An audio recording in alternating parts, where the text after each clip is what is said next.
Paper आपका vectors वगैरह से क्वेश्चंस आएंगे आपके, थोड़ा सा जो आज हम ट्रिग्नोमेट्री पढ़ेंगे उससे भी क्वेश्चंस है। जो अभी तक हमने पढ़ा है, क्या पढ़ा हमने, इंटीग्रेशन डिफरेंशिएशन पढ़ा है, उससे भी क्वेश्चंस है। तो ज्यादा मुश्किल चीजें नहीं है, जो सब हम पढ़ चुके हैं उसी से क्वेश्चन आएंगे। बाकी जो बची भी चीजें हैं जो आपके टेस्ट के सिलेबस में है वो हम आज की क्लास में कवर कर लेंगे। ठीक है बेटा, तो आज की क्लास में एक नया टॉपिक हमें समझना है, वो है फंक्शंस। कि फंक्शन क्या होता है हमें थोड़ा सा आइडिया लग चुका है, क्योंकि हमने डिफरेंशिएशन, इंटीग्रेशन, हर चीज में फंक्शंस का यूज किया है। y is equal to fx मैं बोलती हूँ तो वो फंक्शन ऑफ x ही है। तो यही हम आज की क्लास में और अच्छे से कॉन्क्रीटली पढ़ लेंगे। फिर we will try to understand trigonometric. हाँ बेटा, मैम एक बार सब्स्टिट्यूशन मेथड दोबारा बता दो। सब्स्टिट्यूशन मेथड एक बार बता दूंगी, चलो फिर से। ठीक है, फिर आज की क्लास में हम ट्रिग्नोमेट्रिक फंक्शन भी पढ़ेंगे, लोगैरिथमिक फंक्शंस भी पढ़ेंगे और एक्सपोनेंशियल फंक्शन के बारे में भी पढ़ेंगे। अब कल हमने इंटीग्रेशन पढ़ा था, और इंटीग्रेशन के केस में बच्ची बोल रही है सब्स्टिट्यूशन मेथड क्या था वो बता दो। तो सब्स्टिट्यूशन मेथड किसी को याद है? सब्स्टिट्यूशन मेथड किसी को याद है बेटा? Yes ma'am. क्या होता है? जैसे उसने किसी भी बड़ी चीज से सिलेक्ट कर लिया, उसको छोटी से हमने वो कर लिया, ठीक है, क्या बोलते हैं, सब्स्टिट्यूट। Very good. जैसे हमने ये वाला एग्जांपल देखा था ना यस बेटा, मैम, यहाँ यही पे लिया था, यही है ना, लिया। यहाँ पे मैंने क्या बोला था कि अब इसमें भी कॉस के फंक्शन के अंदर एक दूसरा फंक्शन है, तो इसको जो नॉर्मल मेथड हमें पता है उनसे आप इंटीग्रेट नहीं कर सकते। तो यहाँ पे अब आप ये ढूंढो कि अगर मैं एक्स स्क्वायर को अगर मैं कोई नया फंक्शन ले लूं u, and if I try to determine du upon dx, तो वो मेरे पास 2x आ जाएगा। So now du will become equal to 2x dx, है ना। ये जब सब्स्टिट्यूशन मेथड के और क्वेश्चंस वगैरह आप प्रैक्टिस करोगे उससे आप और फ्लुएंट हो जाओगे कि किसको हमें, कौन से फंक्शन को हमें लेना है एज u, मतलब नया फंक्शन किस फंक्शन को हम बनाए, ताकि जो ये वाला पार्ट है वो उसका डिफरेंशिएशन में कन्वर्ट हो जाए। तो ये हमारा du बन गया, ये हमारा u बन गया। सिंपल ये वाला जो इंटीग्रल है it is reducing to cos u du। फिर हमने इसको इंटीग्रेट किया था तो क्या आंसर आया था? sin u। हमारा लेक्चर 8 है या 7 है? क्या बेटा? लेक्चर 8 है या 7? बेटा आज लेक्चर 8 है, 8 लेक्चर है, खत्म हो जाएगा आज ये चैप्टर हमारा। ओके। मैम आपको ना लास्ट में ना एक हंसने वाला जोक बताऊंगा। ठीक है, वो एकदम एंड में, एकदम एंड में बताना। और फिर u की वैल्यू हम यहाँ पे sin x स्क्वायर अज्यूम कर देंगे, u की जगह x स्क्वायर लिख देंगे। तो ये होता है बेटा सब्स्टिट्यूशन मेथड। ठीक है, तो सब्स्टिट्यूशन में हम कुछ नहीं करते, फंक्शन के अंदर फंक्शन होता है, या फिर ऐसा कोई फॉर्म है जिसको आप नहीं जानते कैसे इंटीग्रेट करना है, तो आप ये देख सकते हो कि इस सिचुएशन में अगर मैं इस चीज को एक नया फंक्शन बना दूं, अगर मैं इस चीज को बोलूं कि ये u के बराबर है, तो क्या मेरा ये इंटीग्रल इजी हो जाएगा? बस सब्स्टिट्यूशन मेथड हमारे को फिजिक्स में उसके लिए काम आएगा। ठीक है बच्चा, क्लियर है बेटा? आगे चलूं? Yes ma'am. चलो, तो अब आगे चलते हैं। एक छोटा सा टॉपिक जो हमारा कल डेफिनेट इंटीग्रल में रह गया था वो कवर कर लेते हैं। तो कल की क्लास में हमने ये देख लिया था कि डेफिनेट इंटीग्रल को हम यूज कर सकते हैं अगर हमारे पास कोई भी कर्व है उसके अंडर का एरिया फाइंड आउट करने के लिए हम यूज कर सकते हैं डेफिनेट इंटीग्रल को। ये चीज हम लोगों ने देखी थी,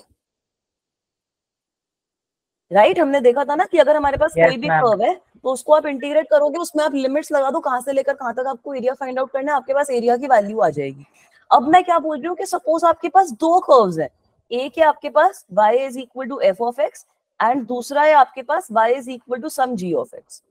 ठीक है, जैसा आप डायग्राम में देख सकते हो, ये एक f ऑफ x का कर्व है, ये एक g ऑफ x का कर्व है, और यहाँ पे आपको पूछा है कि एरिया क्या होगा, एरिया क्या होगा बिटवीन दीज कर्व्स। तो ये भी हम यूजिंग इंटीग्रेशन के जो मेथड हमने डेफिनेट इंटीग्रल का पता करा है अभी तक, वो बता सकते हैं। कैसे बताओगे? सबसे पहले आप देखोगे कि ये जो कर्व्स है ये किस पॉइंट पे इंटरसेक्ट कर रहे हैं, है ना। आपको कोई भी अगर दो रैंडम कर्व गिवन है तो उनके बीच का एरिया निकालने के लिए the first thing which you have to do is you have to find out the points at which these curves are intersecting. तो वो हम कैसे निकालेंगे? Simply f of x is equal to g of x कर दो, है ना। जिन points पे ये दोनों के दोनों कर्व्स ओवरलैप कर रहे हैं, इंटरसेक्ट कर रहे हैं, तो उन पॉइंट्स पे इनकी वैल्यूज इक्वल आनी चाहिए ना। तो यहां से आपके पास दो, जितने भी पॉइंट्स आएंगे, दो पॉइंट आ जाएंगे आपके पास, 2 पॉइंट्स ए एंड बी आपको मिल जाएंगे, जो इस कर्व के, ये दोनों के दोनों जो कर्व है हमारे पास उनके इंटरसेक्शन के पॉइंट्स है। ये चीज क्लियर है सबको? ठीक है, अभी एग्जांपल देके भी समझाऊंगी कि सबसे पहले मैम हमने दो पॉइंट्स निकाल लिए जिसपे ए और बी, जो हमारे दो पॉइंट्स हैं, x is equal to a और x is equal to b, जहां पे ये दोनों कर्व्स एक दूसरे को इंटरसेक्ट कर रहे हैं। अब इसके बाद क्या करना है? अब इसके बाद आपको इंटीग्रेट करना है। कैसे इंटीग्रेट करोगे? लिमिट लगा दोगे a से लेकर b तक, और कि ये जो बीच का एरिया है वो हमें फाइंड आउट करना है। तो ये बीच का एरिया मैं कैसे फाइंड आउट करूंगी? Integrating f of x minus g of x with b x. That is your only formula which you have to use. Is it okay guys? Yes ma'am. ठीक है, इसका एक एग्जांपल, यस मैम, तो इसका एक example समझ लो। जैसे यहाँ पे मैंने डायग्राम भी बना रखा है, आपको दो कर्व दे रखे हैं मैंने। एक है आपका, the first curve is y is equal to x square and the second curve is x is equal to y square, मतलब एक तरीके से y is equal to root x, right? ये हमारे दो कर्व्स हैं बेटा। तो इनके जब आप ग्राफ प्लॉट करोगे इस तरीके से ग्राफ आता है, y is equal to x square का ग्राफ ऐसे आएगा और x is equal to y square का भी आपका पैराबोलिक ग्राफ आता है इस तरीके से। तो हमें ये जो रेड वाला एरिया यहाँ पे शेडेड है वो फाइंड आउट करना है। तो सबसे पहला स्टेप हम लोगों ने क्या देखा था कि दोनों को इक्वल पुट कर देंगे। सबसे पहला स्टेप हमने क्या देखा था बेटा कि इन दोनों को इक्वल पुट कर देंगे।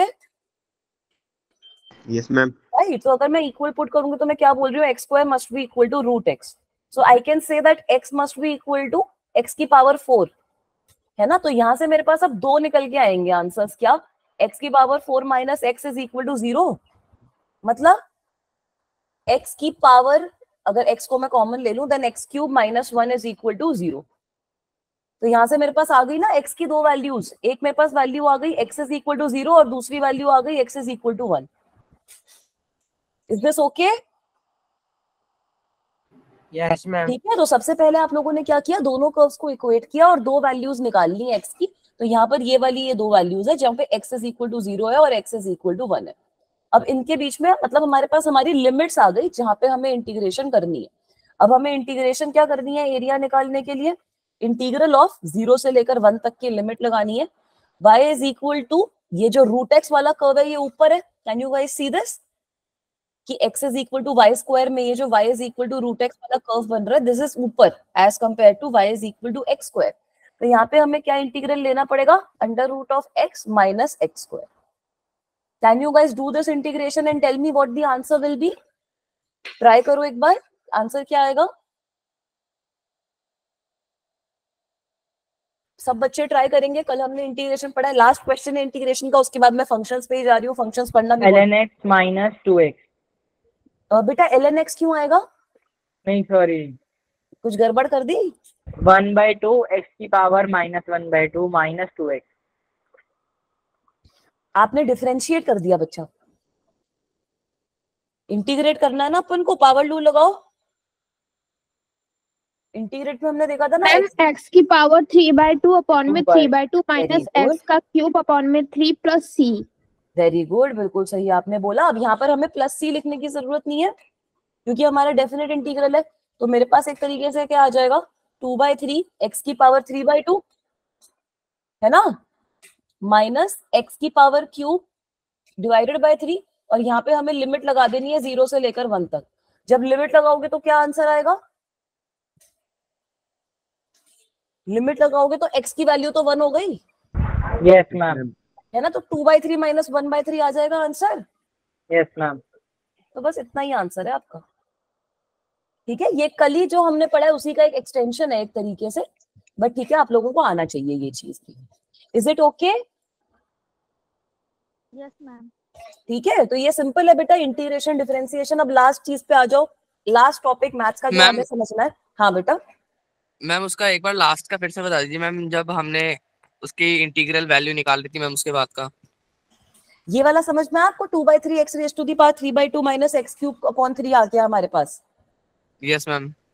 ठीक है, इसके बाद बेटा हमें लिमिट लगानी है ना 0 से लेकर 1 तक। तो लिमिट लगाने का क्या मतलब है कि पहले x की जगह आप 1 रख दो और उसमें से सब्ट्रैक्ट कर दो। जब आप x की वैल्यू 0 रख रहे हो, जब 0 रखेंगे तब तो ये पूरा 0 हो जाएगा, मतलब खाली x की वैल्यू जब 1 रखेंगे तभी तो आंसर आएगा हमारे पास।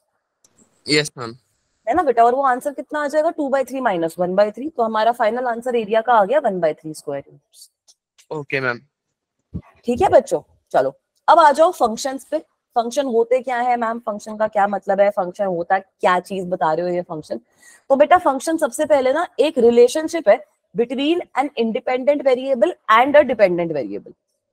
ठीक है, between an independent variable and a dependent variable, ये हमारा फंक्शन होता है। सपोज मैं आपको बोलूं कि मेरे पास सर्कल का एरिया है, तो सर्कल का एरिया किस पे डिपेंड करता है? रेडियस सर्कल का एरिया रेडियस पे डिपेंड करता है ना। तो अगर आपको रेडियस पता है, आप किसी भी कितनी भी वैल्यू पता हो आपको रेडियस की, आप हर वैल्यू के लिए एरिया निकाल सकते हो, यस है मैम। ना। तो यहाँ पर एक तरीके से मैं एग्जांपल दे सकती हूँ कि जो एरिया है किसी भी चीज का एरिया है, एरिया ऑफ सर्कल है सपोज मेरे पास, so this will be an dependent variable. और ये किस पे डिपेंड करेगा? रेडियस ऑफ सर्कल पे, रेडियस ऑफ सर्कल पे डिपेंड करेगा, राइट गाइस।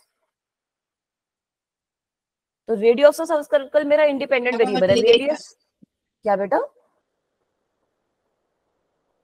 एक बच्चे ने कुछ बोला। मैम मैथ्स में एक्स को इंडिपेंडेंट वेरिएबल बोलते हैं ना? हाँ, एक्स बेटा कोई भी वेरिएबल आपका इंडिपेंडेंट वेरिएबल हो सकता है। एक्स को हम खाली ले लेते हैं, बट जरूरी नहीं है कि वो एक्स ही हो, ठीक है। फिजिक्स में वो कुछ भी आ सकता है। फिजिक्स में हम टाइम लेंगे मोस्टली इंडिपेंडेंट वेरिएबल। फिजिक्स में जैसे अगर मैं बोलूं डिस्प्लेसमेंट है हमारे पास, है ना, तो डिस्प्लेसमेंट जो होती है वो हमारी डिपेंडेंट वेरिएबल होती है, क्योंकि वो टाइम के साथ चेंज हो जाती है। और टाइम जो होगा वो हमारा इंडिपेंडेंट वेरिएबल हो जाएगा, right. Do you guys agree with this? ठीक है बेटा। तो फंक्शन बेसिकली एक रिलेशनशिप है बिटवीन दो वेरिएबल्स के बीच में रिलेशनशिप है, जिसमें से एक आपका इंडिपेंडेंट वेरिएबल होता है और एक आपका डिपेंडेंट वेरिएबल होता है, सच दैट अगर आप कोई भी इनपुट कर रहे हो उसके लिए आपके पास एक यूनिक आउटपुट आएगा। इसका क्या मतलब है? अगर मैं आपको कोई भी वैल्यू रेडियस की दे दूं उसके लिए आप मुझे एरिया बता सकते हो, यस मैम। है ना। और यूनिक वैल्यू बताओगे एरिया की। अगर मैं रेडियस की वैल्यू चेंज कर दूं तो आपके पास कोई और वैल्यू आ जाएगी एरिया की, यस मैम। है ना। तो बेटा इस तरीके का रिलेशनशिप होता है हमारा फंक्शन में। अब इसको रिप्रेजेंट भी हम ऐसे ही करते हैं कि सपोज आपका जो, जैसे बच्चे ने बोला कि मैथ्स में हम एक्स लेते हैं, तो suppose my independent variable is x, independent variable is x. तो जो डिपेंडेंट वेरिएबल होगा, डिपेंडेंट वेरिएबल है सपोज वाई है हमारे पास, डिपेंडेंट वेरिएबल अगर मैं लिख रही हूँ यहाँ पर, तो डिपेंडेंट वेरिएबल को मैं कैसे लिखूंगी कि जो भी मेरे पास y है उसको हम कैसे लिखा था? f ऑफ x लिखा था ना। तो इसका मतलब होता है कि y is a function of x, मतलब x की हर वैल्यू के लिए y की मेरे पास एक ना एक वैल्यू एग्जिस्ट कर रही है, और y की जो वैल्यू है वो x की वैल्यू पर डिपेंड करती है। Is this okay guys? Yes ma'am. ये चीज समझनी सिंपल थी। तो एक तरीके से यहाँ पर अगर आप इनपुट देखोगे तो इनपुट क्या हो गया हमारा? इनपुट हमारा x हो गया, और आउटपुट क्या हो गया? आउटपुट हो गया f ऑफ x। ठीक है बच्चों? नहीं, ये क्या बोला आपने अभी? आपने समझ नहीं आया। मैंने बोला कि ये जैसे अगर हम फंक्शन की बात कर रहे हैं तो हम जो इनपुट कर रहे हैं वो हो गया हमारा x, और x की वैल्यू लगाकर जो आपके पास फाइनल वैल्यू आ रही है वो आपके पास आ रहा है function of x which is equal to y। तो मैम इस कंडीशन में हम क्या कहें कि function of x dependent and independent होगा ना, y डिपेंडेंट नहीं, वो डिपेंडेंट होगा। फंक्शन ऑफ x डिपेंड कर रहा है ना बेटा आपके इनपुट पे। मतलब इसका मतलब है कि अगर इनपुट की बात कर रही हूँ तो जो रेडियस है सर्कल का, रेडियस है सर्कल का वो मेरा इनपुट है। उसके बाद मेरे पास एरिया आ रहा है ना सर्कल का, एरिया मेरा आउटपुट है ना बच्चा? Yes sir. ठीक है। वैसे ही डिस्प्लेसमेंट जो है वो डिपेंडेंट वेरिएबल है, वो आउटपुट में आएगी। टाइम मेरा इंडिपेंडेंट वेरिएबल है, वो इनपुट में आएगा। तो हर इनपुट के लिए आपके पास कोई ना कोई एक वैल्यू आउटपुट की आ रही है ना बच्चा, यही तो होता है फंक्शन। तो ये जो आउटपुट हमारे पास आ रहा है ये आ जाएगा फंक्शन ऑफ एक्स, और जो भी हमारा इनपुट है वो हो गया हमारा इंडिपेंडेंट वेरिएबल एक्स, टाइम कुछ भी हो सकता है। ठीक है। अभी तक हम इसी को डिफरेंशिएट करते आ रहे थे ना बच्चों। Is it okay? Yes ma'am. चलूं आगे? Yes ma'am. ठीक है। अब एक जो चीज आपको फंक्शन में समझनी है वो है डोमेन और रेंज। ठीक है। तो यहाँ पे आप देख सकते हो जो सेम डायग्राम मैंने अभी बताया था वही सेम डायग्राम है एज इट इज आपका। मैम ये अजीत सर ने मैथ्स में पढ़ाया था अभी। हाँ, अभी मैथ्स में पढ़ के आए तो बहुत अच्छी बात है, फिर तो अच्छा है, आपको मैथ्स से और समझ में आ जाएगा। ये सेम अगर सर ने भी पढ़ा था समझाया। परसों के लेक्चर में। हाँ, तो क्या होता है बताओ? डोमेन क्या होता है फिर? डोमेन में मैम डोमेन इनपुट होती है और मैम जो आउटपुट है। Very good. डोमेन इनपुट होती है और आउटपुट होता है डोमेन हमारा एक्स रेंज। कहते हैं ना, डोमेन एक्स वैल्यू होती है। Very good. हाँ। तो डोमेन का फॉर्मल डेफिनेशन क्या हो गया? All possible values of x, all possible values of independent variable. जो भी हमारे पास इंडिपेंडेंट वेरिएबल है उसकी सारी की सारी जो पॉसिबल वैल्यूज है ना, all possible values of independent variable, मतलब एक्स की जितनी भी सारी पॉसिबल वैल्यूज है वो हमारी डोमेन में आ जाती है। और रेंज क्या होती है? All values for x. वो तो मैंने डोमेन में बोल दिया।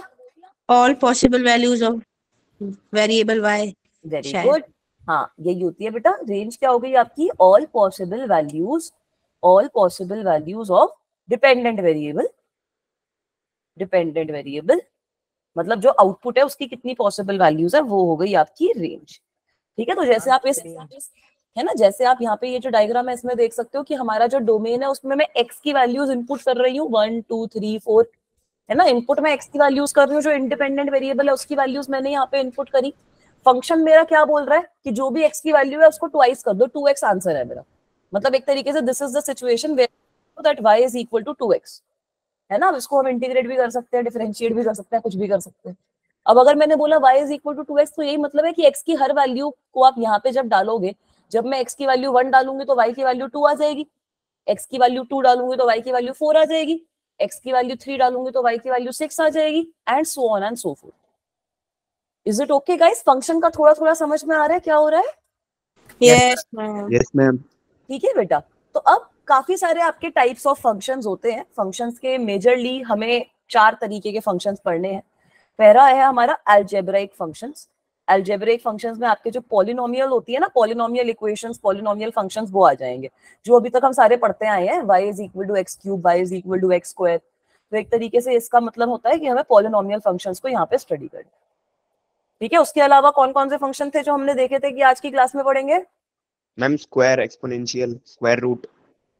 हाँ, एक्सपोनेंशियल वाला फंक्शन पढ़ेंगे, ट्रिग्नोमेट्रिक वाला पढ़ेंगे, सीरीज में लिख देती हूँ जैसे जैसे पढ़ेंगे। ट्रिग्नोमेट्रिक फंक्शन पढ़ेंगे। Ma'am screen stuck. अच्छा, स्क्रीन स्टक है, एक सेकंड। ट्रिग्नोमेट्रिक फंक्शन में बेटा हम यही पढ़ेंगे जो मैं सबसे इंपॉर्टेंट चीज आप लोगों को बताई थी कि एक तो ट्रिग्नोमेट्री में कुछ फॉर्मुलाज होते हैं जो हमारे लिए जरूरी होते हैं, वो फॉर्मुलाज मैं आप लोगों को बता दूंगी। और दूसरी चीज यही कि अगर आपको 90 डिग्री से ज्यादा कोई एंगल दिया है तो उसके लिए आप कैसे अपना ट्रिग्नोमेट्रिक फंक्शन की वैल्यू डिटरमिन कर सकते हो from the values which you already know. तो ट्रिग्नोमेट्रिक फंक्शन के बारे में पढ़ेंगे। आज हम एक्सपोनेंशियल फंक्शन के बारे में भी पढ़ेंगे कि एक्सपोनेंशियल फंक्शन क्या भला है। ठीक है, एक्सपोनेंशियल फंक्शन वैसे आप अपनी क्लासेस में पढ़ते आए हो। और उसके लास्ट में फिर हम एकदम एंड करते हुए क्लास को लोगैरिथमिक फंक्शन के बारे में भी पढ़ेंगे। ठीक है, तो आज की क्लास में हमारा ये एम है। यही सारा चीजें जो है ये आपके कल के टेस्ट में भी पूछी जाएंगी। मैम नेक्स्ट वीक से हमारी जो सिलेबस है वो स्टार्ट हो जाएगा। हाँ, ये भी आपका सिलेबस में ही है वैसे, बट हाँ नेक्स्ट वीक से हम जो फर्स्ट चैप्टर है फिजिक्स वो स्टार्ट कर देंगे। हाँ बेटा, नेक्स्ट वीक में आप फर्स्ट क्लास आपकी यूनिट्स एंड मेजरमेंट की ही रखेंगे। स्कोप ऑफ फिजिक्स वाली चीज उसी के अंदर मैं समझा दूंगी आपको। ठीक है, तो चलो फिर अलजेब्रिक फंक्शन से शुरू करें। अब पॉलिनोमियल फंक्शन का मतलब सोच सकते हो क्या होता है? जो भी अभी तक पढ़ते आए हो वो सारा पॉलिनोमियल फंक्शन है। अगर मैं बोल रही हूँ that f of x is equal to a0 plus a1x plus a2x square so on and so forth till an x की पावर n, है ना, सच दैट ये जो सारे के सारे मेरे पास वेरिएबल्स है, ये जो सारे सारे कांस्टेंट है, इनमें से कुछ भी जीरो नहीं है। तो यहाँ पर ये जो a0, a1, a2 so on and so fourth an तक चीजें हैं उनको हम कहते हैं कोफिशिएंट, है ना। ये होते हैं हमारे कोफिशिएंट्स। और x वाली जो चीज है, x जो हो गया वो हमारा इस सिचुएशन में वेरिएबल हो गया। और जो भी इस पॉलिनोमियल की, ये जो हमारे पास सेम पॉलिनोमियल है, इसका जो सबसे हाईएस्ट पावर होती है जिससे इसको रेज किया जाता है, ये जैसे यहाँ पर n है, इसको हम डिग्री कहते हैं। ठीक है, तो डिग्री का मतलब क्या हो गया? अगर आपके पास कोई भी पॉलिनोमियल गिवन है तो उसके अंदर सबसे हाईएस्ट पावर क्या है जिससे उस पॉलिनोमियल को रेज किया गया हो। Is it okay guys? ठीक है, ये चीज क्लियर है? डिग्री का मतलब हो गया हाईएस्ट पावर। जो भी आपके पास पॉलिनोमियल गिवन है उसमें सबसे ज्यादा हाईएस्ट पावर कौन सी है, उसको हम कहते हैं डिग्री। ठीक है बेटा? Yes ma'am. ठीक है, तो जैसे अब लीनियर पॉलिनोमियल क्या होता है? खाली जिसमें x की पावर 1 होती है मैक्सिमम। यस मैम, एक होती है तो डिग्री 1 हो गई। Yes ma'am. Yes, ma'am. ठीक है, क्वाड्रेटिक वाले केस में क्या होता है? x की पावर 2 हो सकती है। ये क्वाड्रेटिक इक्वेशंस भी आप लोगों ने सॉल्व करी होंगी ना बेटा? Yes, ma'am. Yes, ma'am. ठीक है, तो यहाँ पर x की पावर हाईएस्ट पावर, बेटा म्यूट कर लो अपने आप को बच्चों, x की पावर जो सबसे हाईएस्ट पावर हो सकती है एक्सप्रेशन में, दैट इज 2। तो इस केस में डिग्री हमारी 2 के बराबर आ जाती है। और क्यूबिक के केस में क्या होता है? अब x की पावर मैक्सिमम पावर 3 हो जाती है, तो डिग्री इसमें 3 के केस 3 आ जाती है। अगर मैं आपको कोई रैंडम पॉलिनोमियल दे दूं, सपोज मैं आपको दे रही हूँ x की पावर 6 माइनस x की पावर 8, तो यहाँ पे डिग्री क्या होगी? 8. 8 हो जाएगी ना। जो भी आपकी x की सबसे हाईएस्ट पावर है वो आपकी डिग्री के बराबर हो जाती है। Is this okay guys? Yes, ma'am. Yes ma'am. तो चलो अब इसका मुझे बताओ कैसे सॉल्व करेंगे। आप ना जानते हो एक बात, आप ना अगर गलती से कोई कहते ना ये चीज आसान है तो आप दिल पे ले लेते हो। हाँ तो ऐसे होना चाहिए ना, मतलब बच्चों को कुछ पता चलना फिर आप चाहिए कि आसान आसान चीजों को मुश्किल कैसे बना सकते हैं टीचर लोग। लेकिन मैम आप एक बार फिर क्वेश्चन से किससे प्रीवियस मारते स्लाइड हो? दिखा दीजिए। हाँ प्रीवियस स्लाइड देख लो बेटा। ठीक है, सिंपल है, पॉलिनोमियल फंक्शन एक्चुअल में सिंपल है, ये सब चीजें ना बचपन से पढ़ते आ रहे हो, इसको मुश्किल मत बोलो। ठीक है, ये एक्स एक्स की पावर सारी सारी सारी की सारी चीजें पॉलिनोमियल जिसने पढ़ लिया उसने पॉलिनोमियल फंक्शन पढ़ ही लिया ऑटोमेटिकली, सेम पॉलिनोमियल वाली चीजें हैं। बस अब यहाँ पे आप लोगों को ये ओके चीज मैम। याद रखनी है कि हमने बोल दिया कि जो भी आपकी पॉलिनोमियल आप पढ़ते हो that is equal to a function of x, है ना। मतलब यार एक्स पे तो डिपेंड कर रहा है ना, तो राइट हैंड साइड को इक्वेट करने के लिए मैंने लिख दिया that this function of x is equal to this complicated equation. जैसे अब आप यहाँ पे देख सकते हो कि मैंने आपको कोई फंक्शन ऑफ एक्स दे दिया, I am saying that f of x is equal to x square plus 3। ठीक है, वेरी गुड। फर्स्ट का आंसर आर्यन ने बोला 3। कैसे बोला आर्यन ने 3 फर्स्ट का आंसर? आपको निकालना है एफ ऑफ 0, मतलब x की वैल्यू 0 पुट कर देनी है। अब समझ में आया, सिंपल है ये तो, है ना। अगर f की वैल्यू 0 पुट कर दोगे आपके पास आ जाएगा 0 स्क्वायर, समझ गए। तो ये आ गया 3। और सेकंड का आंसर क्या आएगा? एफ ये ऑफ तो 1 9 सेकंड का के आंसर काम 4 आएगा। 4 आएगा। है ना, तो 1 का स्क्वायर प्लस 3 4 आ गया। ठीक है, थर्ड आपको क्या गिवन है? एफ ऑफ एक्स स्क्वायर, इसका क्या आएगा? x की पावर X की पावर 3। प्लस मैम क्या बेटा? x की पावर 3। प्लस 3। ठीक है, फिर फोर्थ वाला क्या है यहाँ पर? एफ ऑफ एक्स प्लस 1, इसका क्या लिखोगे? x square plus 2x plus 4। Very good, this means x, अब यहाँ पे x की जगह मुझे x प्लस 1 का स्क्वायर डालना है प्लस 3। ठीक है, तो इसको आप एक्सपैंड कर सकते हो further. And the final one is f of 1। What is this? हम x की वैल्यू f का फंक्शन लिखेंगे ना। इसका मतलब क्या है कि सबसे पहले आपको फंक्शन किसका लेना है? Function of 1। मतलब अंदर मेरे मैम पास पहले क्या है? मतलब मैम पहले मतलब 1 पुट करेंगे, फिर जो उससे आंसर आएगा फिर उसको भी x की वैल्यू की तरह उसको पुट x की करेंगे। वैल्यू पुट करेंगे, बिल्कुल सही बोल रहे हो बेटा। तो f ऑफ 1 की वैल्यू तो हमने 19 निकाली आएगा। थी। डबल डिफरेंशिएशन की तरह हो गया क्या? हाँ, डबल डिफरेंशिएशन मतलब यहाँ पे 2 बार वैल्यूज पुट करनी पड़ रही है। हाँ, तो यहाँ पर उसमें भी सही होते हैं ना, 2 बार डिफरेंशिएट करते हैं उसकी जैसा, हाँ, उसका भाई छोटा। उसका भाई मान लो, ठीक है। तो अब इसका मतलब क्या है कि अब आपको फंक्शन ऑफ 4 निकालना है, तो ये भी आपका निकल जाएगा 16 प्लस 3 19। Is this okay? इसको देख के कंफ्यूज तो नहीं होगे ना कि ये f ऑफ 1 क्या लिख रखा है ma'am, f of x plus 1 क्या लिख रखा है, इसमें तो कोई कंफ्यूजन नहीं है। No ma'am. नहीं, ठीक है, वेरी गुड। तो अब बेटा पॉलिनोमियल फंक्शंस भी 2 टाइप के फंक्शन हमें मेजरली पढ़ने होते हैं। एक हमारा लीनियर फंक्शन होता है, एक क्वाड्रेटिक होता है। दोनों के दोनों आप पहले बचपन में पढ़ चुके हो। तो लीनियर फंक्शन को कैसे प्लॉट करते हैं ग्राफ पे? कुछ इस तरीके से प्लॉट करते हैं, ये x है ये y है, सीधी लाइन से आप रिप्रेजेंट कर देते हो, राइट। यही मेरा लीनियर फंक्शन है। इसकी इक्वेशन भी लिखी थी आपने अपने बचपन में जब पढ़ते थे, इसको इक्वेशन लिखी थी इसकी। ये वो है ना, उसको उसका ग्राफ है। हम जब वो लॉ ऑफ मोशन को डेरिवेट करते हैं ग्राफिकल हाँ, मेथड से, उसका भी वही ग्राफ है। ग्राफ है ना ये। वेरी गुड, ये बेसिकली एक लीनियर ग्राफ है। लीनियर ग्राफ क्या हो गया? अगर मेरे पास कोई भी फंक्शन है which is a linear function, मतलब y is equal to mx plus c का अगर मेरे पास फॉर्म है, तो उसका ग्राफ इस तरीके से आता है। ठीक है बच्चा, ये स्ट्रेट लाइन ग्राफ होता है आपका, स्ट्रेट लाइन ग्राफ आता है मेरे पास, स्ट्रेट लाइन कर्व होता है ये। तो ग्राफ हमें पता है कि ग्राफ क्या होता है, जो भी 2 वेरिएबल्स के बीच में हमें दिखाए कि क्या रिलेशनशिप है। तो लीनियर ग्राफ का मतलब क्या हो गया कि y की वैल्यू बढ़ रही है जैसे जैसे x की वैल्यू बढ़ रही है ना, वही तो आपका लीनियर ग्राफ हो जाता है। तो जनरल इक्वेशन जो होती है लीनियर ग्राफ की वो ये होती है that y is equal to mx plus c, जहां पर y आपका वेरिएबल है, x आपका वेरिएबल है, m जो होता है वो आपका स्लोप रिप्रेजेंट करता है। ठीक है, जो भी इस ग्राफ का स्लोप होगा, मतलब स्लोप आपको पता है m is equal to tan theta से आप लोग निकाल सकते हो। जो भी इस ग्राफ का स्लोप होगा दैट इज m, एंड ये जो c होता है ये आपका y इंटरसेप्ट होता है। c आपका y इंटरसेप्ट होता है, जो मैंने कर्व में ये बनाया है कि एक तरीके से जब मेरी x की वैल्यू 0 है तब y की क्या वैल्यू आ रही है। Is this okay guys? ये सारे पॉइंट क्लियर हुए? यार एक बार रिपीट कर दो। एक बार रिपीट कर दूं। तो सबसे पहले हम लोगों ने क्या पढ़ा था? लीनियर फंक्शन क्या होता है? ये बताओ, लीनियर फंक्शन क्या होता है? मैम जिसकी डिग्री 1 होती है। जिसकी डिग्री 1 होती है, तो उसको मैं कैसे भी लिख सकती हूँ ना, f of x is equal to 2x plus 3। या फिर f of x is equal to आप कैसे x भी माइनस लिखो, 2। कैसे भी आप लिखो, बस आपको ये ध्यान रखना है कि आपकी पावर 1 है। हाँ, कैसे भी लिखो, आपको बस ये ध्यान रखना है कि आपकी जो पावर है वो 1 होनी चाहिए, x की मैक्सिमम पावर 1 होनी चाहिए। मैं इसको ऐसे भी लिख सकती हूँ, it is equal to -2 plus -2x plus 4। तो ये सारे के सारे y is equal to some mx plus c का फॉर्म है ना। मतलब x के साथ कुछ कांस्टेंट लगा हुआ है और प्लस और माइनस में कुछ कांस्टेंट हो रहा है। हो सकता है वो कांस्टेंट 0 भी हो, बट प्लस और माइनस में कुछ कांस्टेंट हो रहा है। तो जनरल फॉर्म जो हम लिखते हैं लीनियर फंक्शन का, कोई भी अगर लीनियर फंक्शन है मेरे पास जिसको मैं ग्राफ पे प्लॉट कर रही हूँ, तो स्ट्रेट लाइन की this is the equation of a straight line.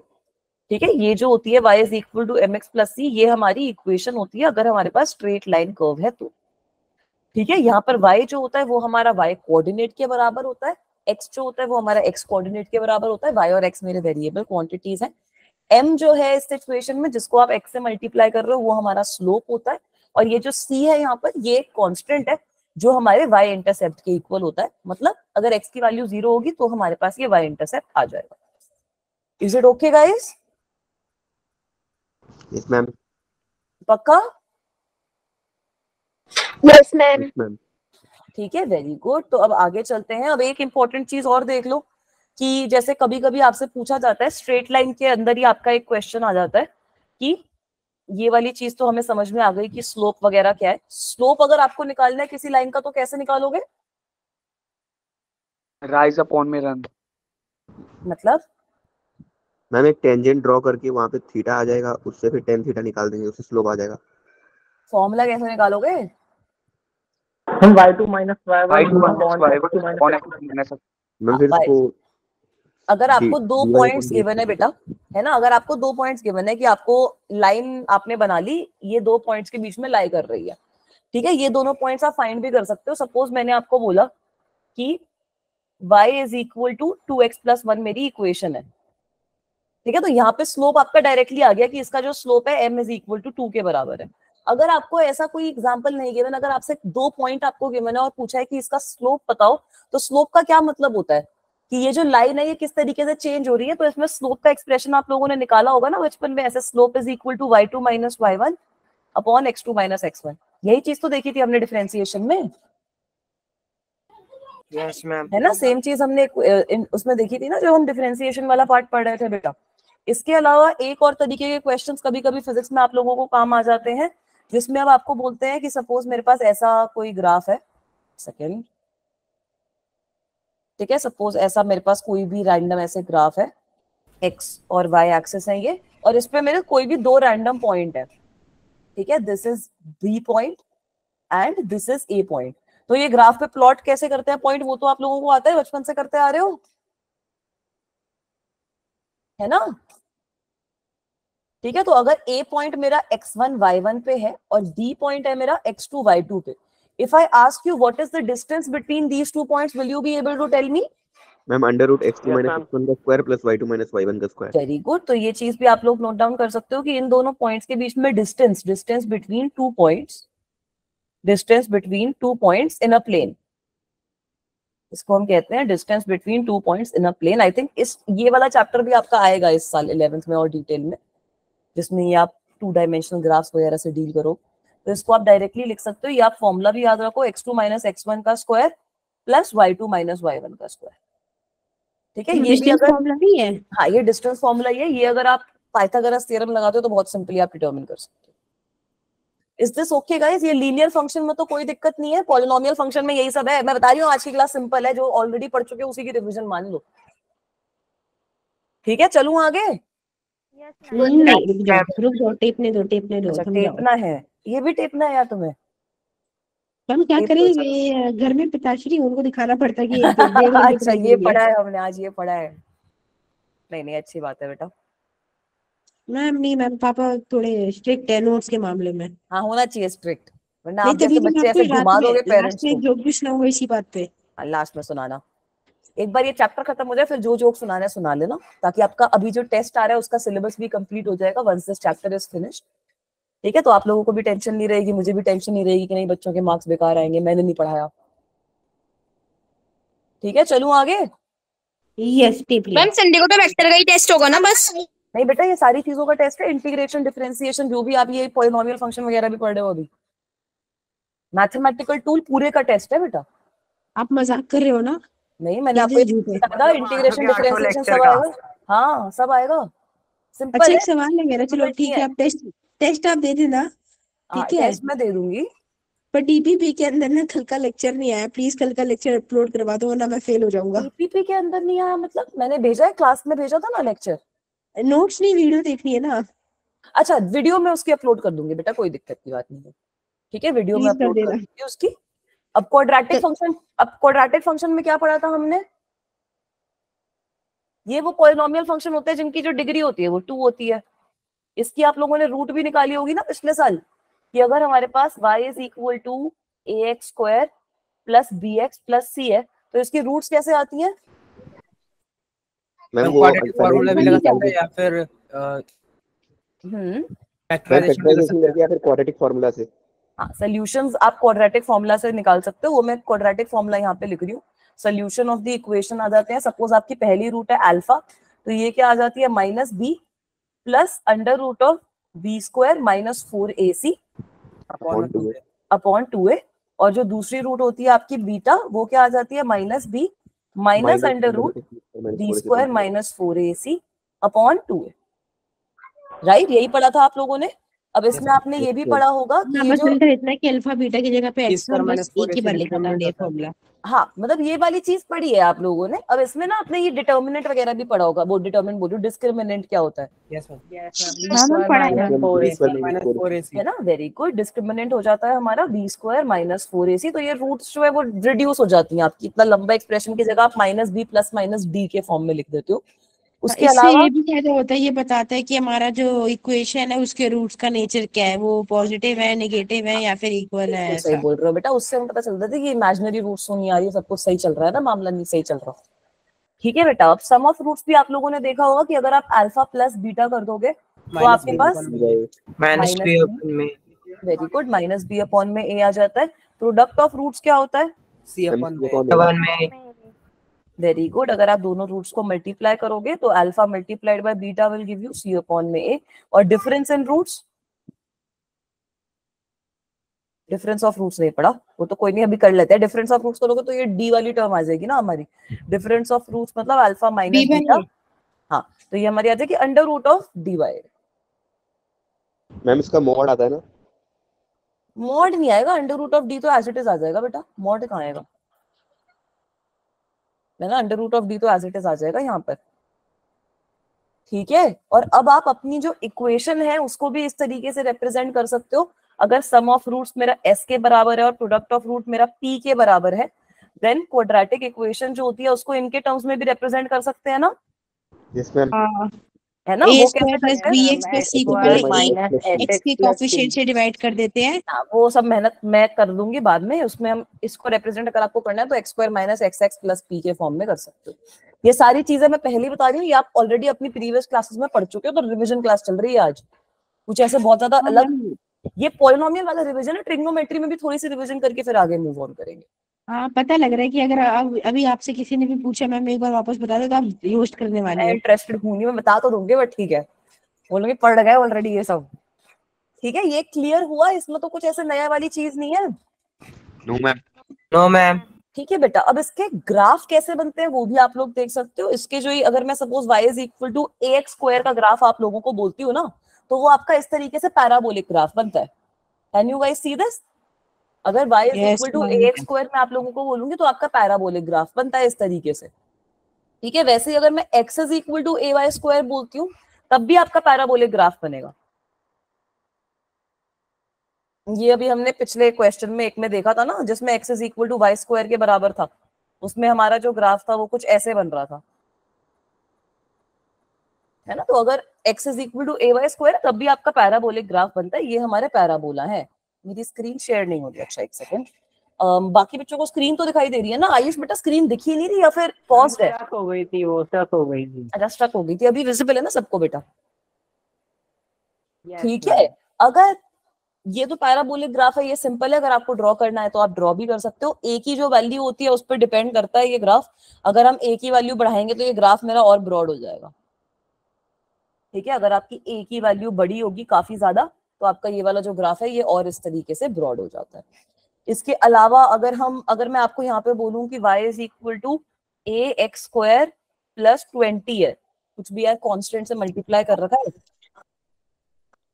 इसका एग्जांपल ही दे देती हूँ। y is equal to, suppose I am saying y is equal to 2x square plus 1। इसका अगर आप लोगों को ग्राफ बनाना है तो कैसे बनाओगे? मैम इसमें पॉइंट्स प्लॉट करेंगे। मैम स्क्रीन दिख रही है, चल रही है बेटा अभी तो स्क्रीन, ठीक है, इसमें पॉइंट्स प्लॉट करोगे ये तो सही है, बट हमें पैराबोला ग्राफ ऑलरेडी पता है ना।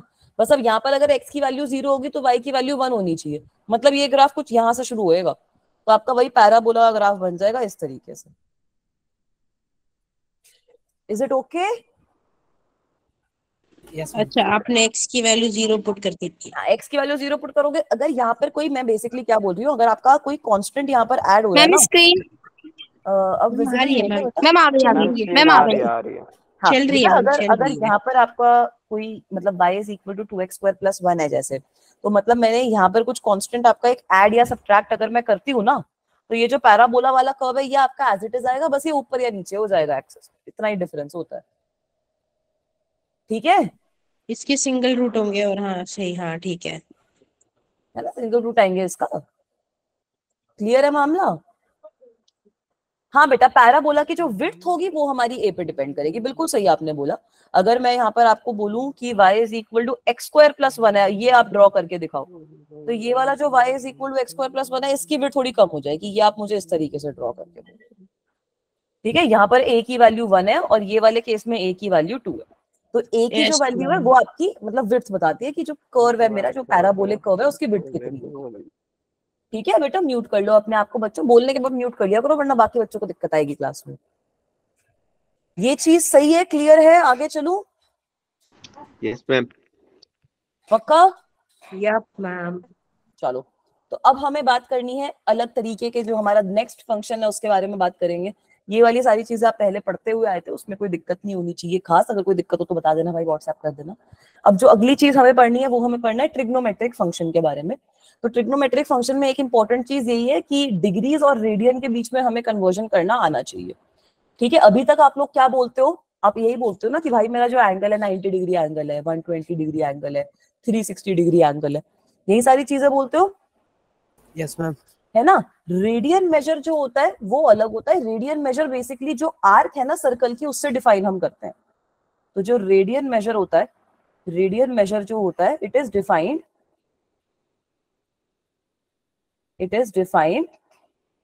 To be length of circular arc. ये जो जैसे आप यहाँ पर भी देख सकते हो, सर्कुलर आर्क ए बी। ठीक है, तो ये जो सर्कुलर आर्क है ए बी है हमारे पास, उसकी जो लेंथ है वो होती है हमारी रेडियन मेजर। तो बड़ी सिंपल सी बात है, अगर मेरा 360 डिग्री एंगल कंप्लीट हो जाएगा और मेरे पास एक r इज इक्वल टू 1 वाला सर्कल है जिसका रेडियस इज इक्वल टू 1 है, तो ये कितनी लेंथ कंप्लीट हो जाएगी? 2 पाई के बराबर। Do you guys agree with this कि 360 डिग्री सर्कल अगर पूरा हो गया तो एक तरीके से मेरी 2 पाई r जो लेंथ है वो पूरी हो जाएगी। और अगर मेरा r इज इक्वल टू 1 है इस सिचुएशन में, then 360 degree will correspond to 2 pi. Yes ma'am. तो बस यही रेडियन है बेटा, ये हो गया आपका 2 pi radian is equal to 360 degrees. अगर मैं आपको पाई रेडियन देती हूँ तो पाई रेडियन किसके इक्वल हो जाएगा?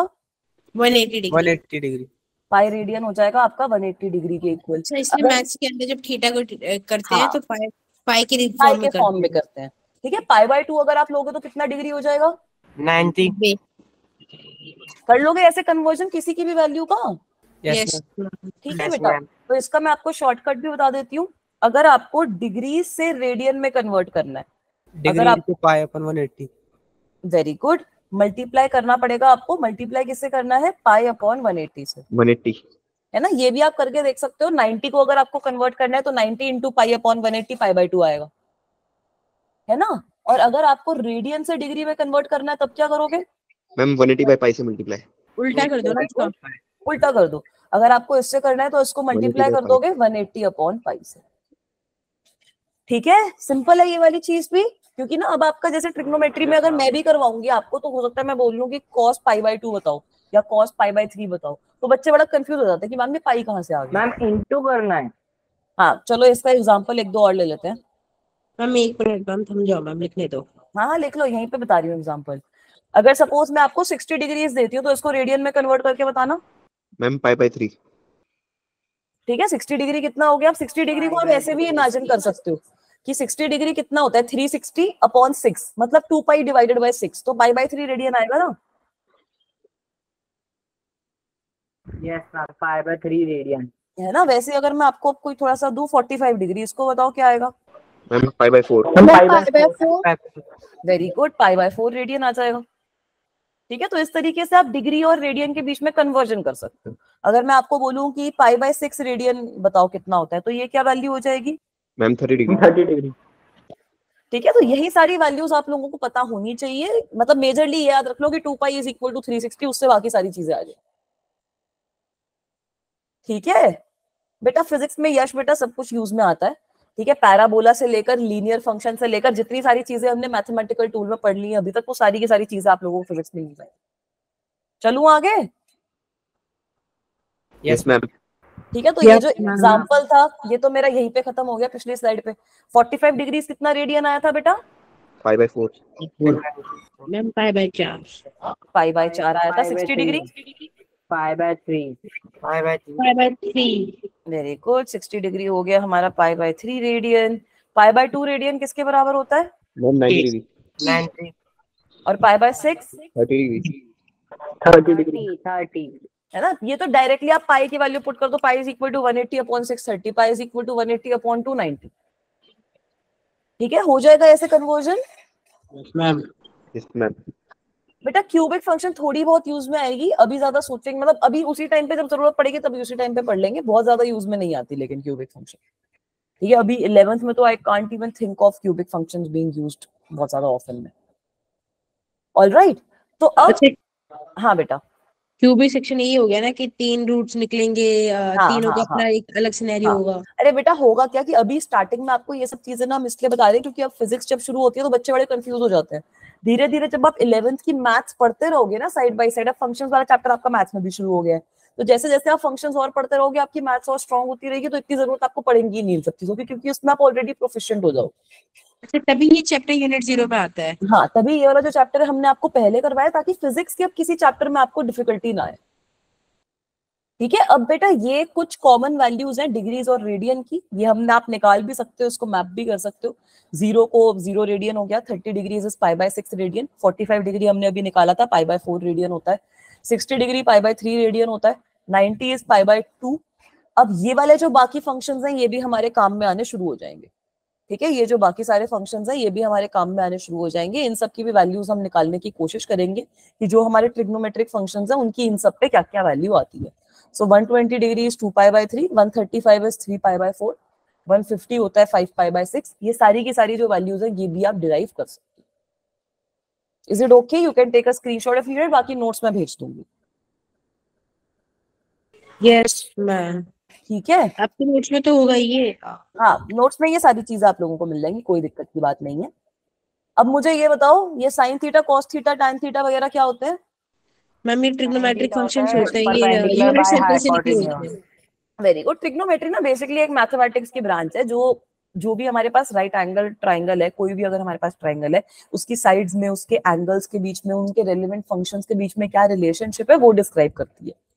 ठीक है, तो अब साइन, कोसाइन, टेंजेंट और कोसिकेंट, सीकेंट और कोटेंजेंट, ये वाले सारे के सारे फंक्शंस आप लोग यूज करते हो। तो साइन की वैल्यू क्या लिखते हो बेटा?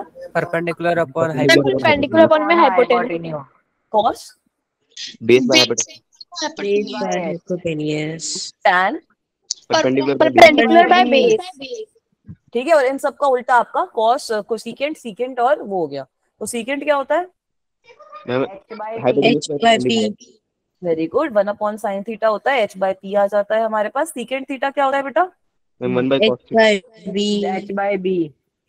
वेरी गुड, 1/cos थीटा मतलब h/v। And what is cot theta? Ma'am b/p 1/tan theta. p/p होता है मतलब 1/tan थीटा होता है। इसमें तो किसी को कोई दिक्कत नहीं है? No ma'am. और अब परपेंडिकुलर किसको लेते हैं, बेस किसको लिखते हैं? जो भी हमारा एंगल होता है उसके जो सामने वाली साइड होती है उसको परपेंडिकुलर लेते हैं, ठीक है, और जो नीचे वाली साइड होती है उसको बेस लेते हैं। क्योंकि ना मुझे बचपन में यही कंफ्यूजन थी कि अभी तो चलो ये थीटा है, अगर मैं आपको बोल दूं कि ये मेरा अल्फा है, तो ये जो अल्फा वाला एंगल है इसके लिए अब मेरी जो परपेंडिकुलर है वो बीसी हो जाएगी और जो बेस है वो एबी हो जाएगा। Is this okay? ठीक है, तो जो एंगल है वो जिस साइड को टच कर रहा है, इस तरीके से याद रखो कि जिस साइड को वो टच कर रहा है वो वाली साइड हमारी बेस होती है और जो सामने वाली साइड होती है वो हमेशा परपेंडिकुलर होती है। ये sine theta, cos theta, tan theta, secant theta, cosecant theta, cot theta, ये सारे हमारे ट्रिग्नोमेट्रिक रेशियोज होते हैं। ठीक है, all these are trigonometric ratios. Is this okay? ठीक है, इसकी वैल्यू भी आपने ऐसे याद रख रखी होगी ना, ये इससे जिस भी तरीके से याद रखते हो। कैसे याद रख रखी है?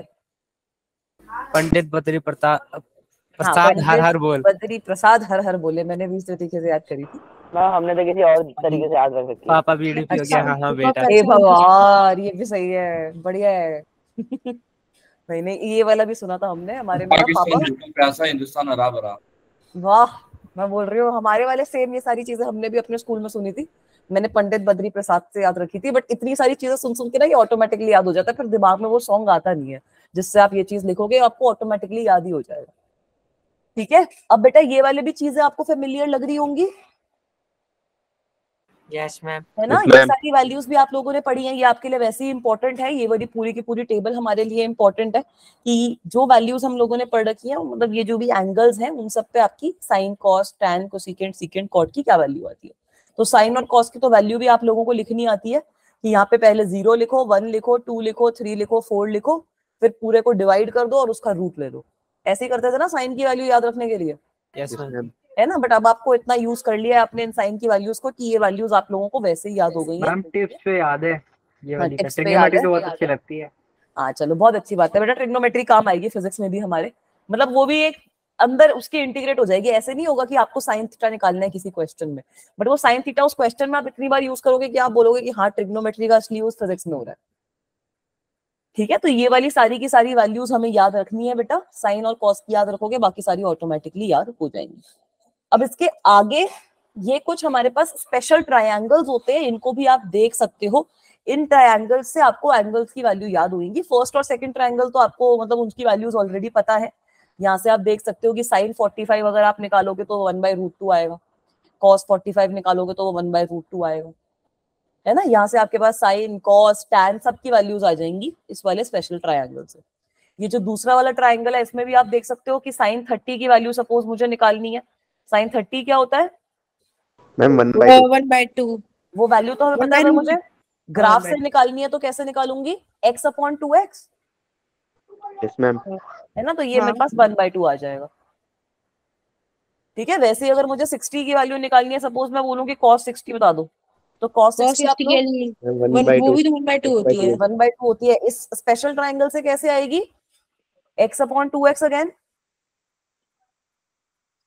है ना, तो अगर आपको ये स्पेशल ट्रायंगल याद है तीनों के तीनों, तो आप किसी भी फंक्शन की वैल्यू निकाल सकते हो। अच्छा, ये जो 5337 वाला बता दो। ये जो तीसरा मैजिक ट्रायंगल है ये हमारे लिए सबसे ज्यादा जरूरी है। इस ट्रायंगल को कृपया करके सब लोग नोट डाउन कर लें। ये फिजिक्स का सबसे इंपॉर्टेंट ट्रायंगल है हमारे इस केस में। अब आपकी फिजिक्स के अंदर दो नई वैल्यूज थीटा की इंट्रोड्यूस हो जाएंगी, जो होता है 37 और 53 डिग्रीज। सबको पता है ना कि ये 3, 4, 5 एकदम बढ़िया ऐसे पेयर बना लेते हैं। Yes ma'am, Pythagorean triplet. Pythagorean triplet होता है। तो बेटा इनका ये जो एंगल है ये सबसे ज्यादा जरूरी है आप लोगों के लिए, जेई के लिए भी सबसे ज्यादा काम में आएगा। cos 37 sin 53, अगर कोई वेज वाली प्रॉब्लम आ रही है तो उसमें या तो फिर एंगल 37 दे देंगे या फिर 53 दे देंगे, बहुत कॉमन चीज है।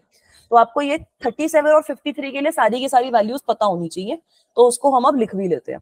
sin 37 की वैल्यू बताओ इस ग्राफ से कितनी आएगी, ये जो मैजिक ट्रायंगल है। मैम 3/5 है ना। cos 37 4/5 cos 37 4/5 आ गया, और tan 37 मैम 3/4। ठीक है, अब वैसे ही आप ये सारे कोसेकेंट, सीकेंट और कॉट तो निकाल ही लेना। 53 के लिए भी लिख सकते हो। 53 की हो जाएगा साइन का 4/5, कॉस का हो जाएगा 3/5, tan हो जाएगा 4/3। ठीक है, सिंपल है। हाँ, अभी तो लग रहा है। सिंपल ही है बेटा, इसको नोट डाउन कर लो, ये इंपॉर्टेंट है हमारे लिए। ये जो मैजिक ट्रायंगल है ये सबसे ज्यादा इंपॉर्टेंट है, इसको जैसे अच्छा, स्पेशल इसमें ट्रायंगल आपने भी नहीं जैसे ये बोलते। जो 3 4 5 का आपने वैल्यू मान रखी है, ये इनकी ओरिजिनल वैल्यूज होती है मतलब जो आपने लिख रखी है? हाँ, मैजिक ट्रायंगल का मतलब यही है कि अगर आप यहाँ पे 3 सेंटीमीटर डाल दो, 4 सेंटीमीटर डाल दो, 5 सेंटीमीटर डाल दो, तो ये जो दोनों एंगल बनेंगे ये 53 और 37 बनेंगे। ठीक है, तो इन अच्छा, सब ये की जो कंडीशन साइन सिर्फ 3 4 5 के साथ है, फिर किसी भी 5 को मल्टीप्लाई? नहीं, ये 3 4 5 के साथ है बेटा, 3 4 5 मैम के यहाँ साथ पे ही तो 6 8 तक लिखी तो भी तो ये कंडीशन एप्लीकेबल होगी ना। फिर से बोलो बेटा। मैम यहाँ पे 3 4 5 की जगह पे अगर हम 6 8 10 लिखेंगे हाँ तो हाँ भी ये हाँ, कंडीशन एप्लीकेबल अगर होगी आप ना। 3 मतलब अगर यहाँ पे 5x 4x और 3x है तो ये कंडीशन वैलिड है। ठीक है, 5x 4x और 3x है, मतलब 5 multiplied by the same number, 4 multiplied by the same number, 3 multiplied by the same number, तो ये कंडीशन वैलिड है, क्योंकि सिमिलर ट्रायंगल बन जाएगा ना बेटा उस सिचुएशन में, है ना। Similar ma'am. ट्रायंगल पढ़ लिया बच्चों ने, या फिर 11th में यस आएगा? मैम, पढ़ लिया। पढ़ लिया, तो सिमिलर ट्रायंगल बन जाएगा ना बेटा। अगर मेरी जो तीनों की तीनों साइड्स हैं वो सेम रेशियो में है तो सिमिलर ट्रायंगल बन जाता है, तो एंगल आपका सेम हो जाएगा, साइन की वैल्यू आपकी वही आएगी क्योंकि एक्स एक्स कैंसिल आउट हो जाएगा। ये नोट डाउन कर लिया सब बच्चों ने मैजिक ट्रायंगल? Yes ma'am. पक्का? अब चलूं आगे? Yup ma'am. चलो, अब आ जाओ बेटा सबसे इंपॉर्टेंट चीज में जो हमें आज की क्लास में पढ़नी है।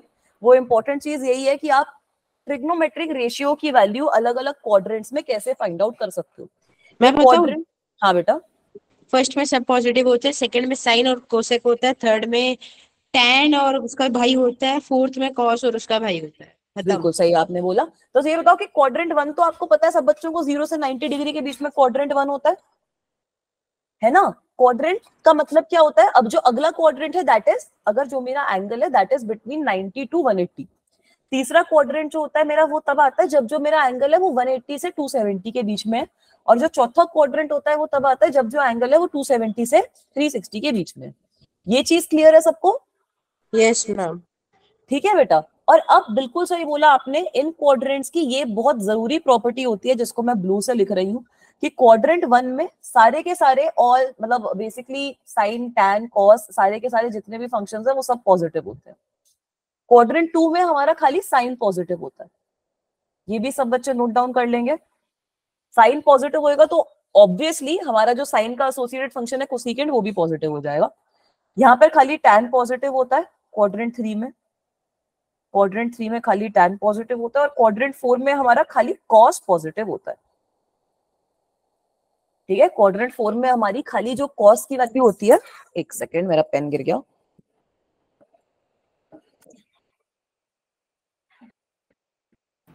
इनमें Yes. पॉजिटिव होते हैं। फिर से बोलो बच्चा।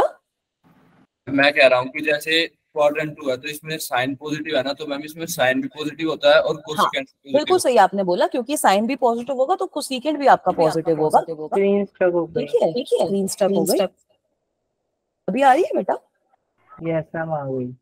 ठीक है, टैन पॉजिटिव है तो कॉट भी इसका पॉजिटिव होएगा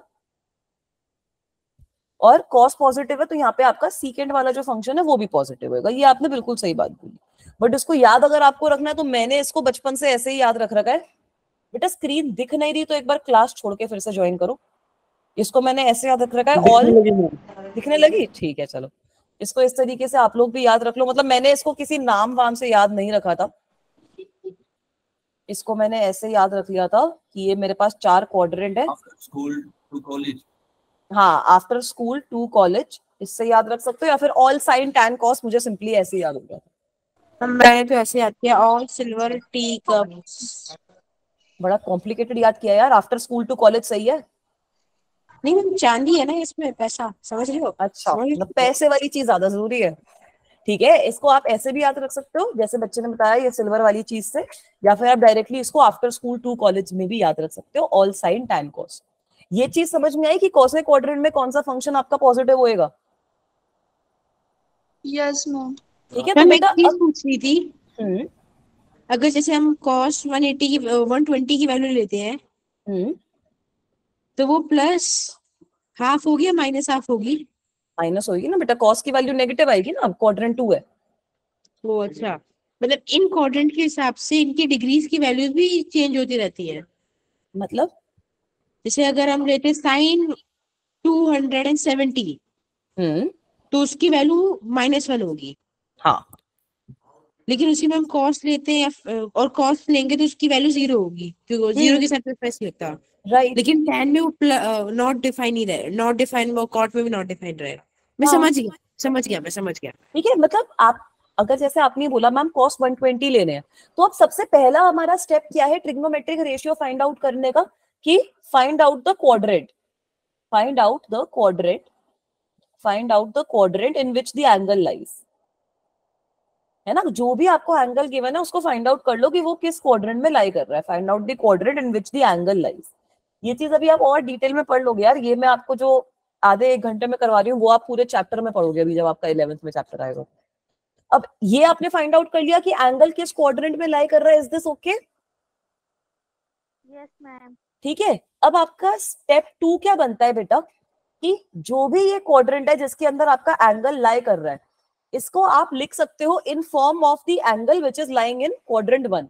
जैसे अगर मैं आपसे पूछूं कि cos 120 कितना है, तो cos 120 को आप ऐसे लिख सकते हो ना, या तो फिर आप लिख सकते हो cos 90 + 30, लिख सकते हो नहीं लिख सकते, या फिर इसको आप ऐसे भी लिख सकते हो cos 180 - 60, है ना। 180 - 60 हो जाएगा ना, सही नहीं, हाँ सही तो है। इस तरीके से आप इस एंगल को रिप्रेजेंट कर सकते हो। Yes ma'am. ठीक है, तो बेटा अब आपने एक बार अगर आइडेंटिफाई कर लिया कि किस क्वाड्रेंट में आपका एंगल लाई कर रहा है, दूसरा स्टेप आपका यही है कि आप उस एंगल को तोड़ के इस तरीके से लिखोगे कि 90 + 30 आ रहा हो या फिर 180 - 60 आ रहा हो। मतलब जो 30 और 60 या फिर 45 है, 53 है, 50 है, 37 है, जिस फंक्शन की ऑलरेडी आपको वैल्यू पता है उसी के टर्म्स में आपने इसको लिख दिया 90 cos 90 + थीटा या फिर 180 - थीटा। हाँ 180 - थीटा के फॉर्म में लिख दिया या 90 + थीटा के फॉर्म में लिख दिया। Is that okay? तो अब यहां पर हमारी एक आइडेंटिटी लग जाती है कि अगर आप एंगल को ये 90 + 30 के फॉर्म में लिख रहे हो सपोज, ठीक है, मतलब अगर आप एंगल को 90 + 30 के फॉर्म में लिख रहे हो या फिर ये पाई - 60 के फॉर्म में लिख रहे हो, तो अगर आपने एंगल को रिप्रेजेंट करा है, इसको मैं एंगल ही रहने देती हूँ, अगर आपने एंगल को रिप्रेजेंट करा है इन terms of n pi plus और माइनस थीटा, मतलब 180 - 60, 360 - 20, किसी भी तरीके से आपने एंगल को रिप्रेजेंट किया है जो n पाई का फैक्टर बना रहा है ना। अगर वो n पाई का फैक्टर बना रहा है जहां पे n आपका इंटीजर है, तो जो ट्रिग्नोमेट्रिक फंक्शन रहेगा वो सेम ही रहेगा, है ना। तो जो ट्रिग्नोमेट्रिक फंक्शन रहेगा कॉस का कॉस ही रहेगा, साइन का साइन ही रहेगा। जो ट्रिग्नोमेट्रिक फंक्शन है वो आपका सेम रहेगा, और जो भी वैल्यू होगी कि पॉजिटिव है या नेगेटिव है, दैट विल बी डिसाइडेड कि किस क्वाड्रेंट में वो एंगल लाई कर रहा है। अब इसका मतलब क्या है कि cos 180 डिग्रीज - 60 अगर मैंने लिखा है, सो दिस मीन्स कि मेरे पास वैल्यू आ जाएगी cos 60 की। ठीक है, ये 180 वाली चीज मेरी गायब हो गई, मेरे पास जो डायरेक्ट वैल्यू है वो आ गई cos 60 के बराबर। और ये नेगेटिव आएगी या पॉजिटिव आएगी बच्चों, ये बताओ। पॉजिटिव आएगी ना, नेगेटिव हो जाएगी बेटा। नहीं, ये सेकंड क्वाड्रेंट में लाई कर रहा है ना, सेकंड क्वाड्रेंट में खाली साइन की वैल्यू पॉजिटिव होती है। तो अब इसकी वैल्यू कितनी आ गई, मतलब cos 120 की।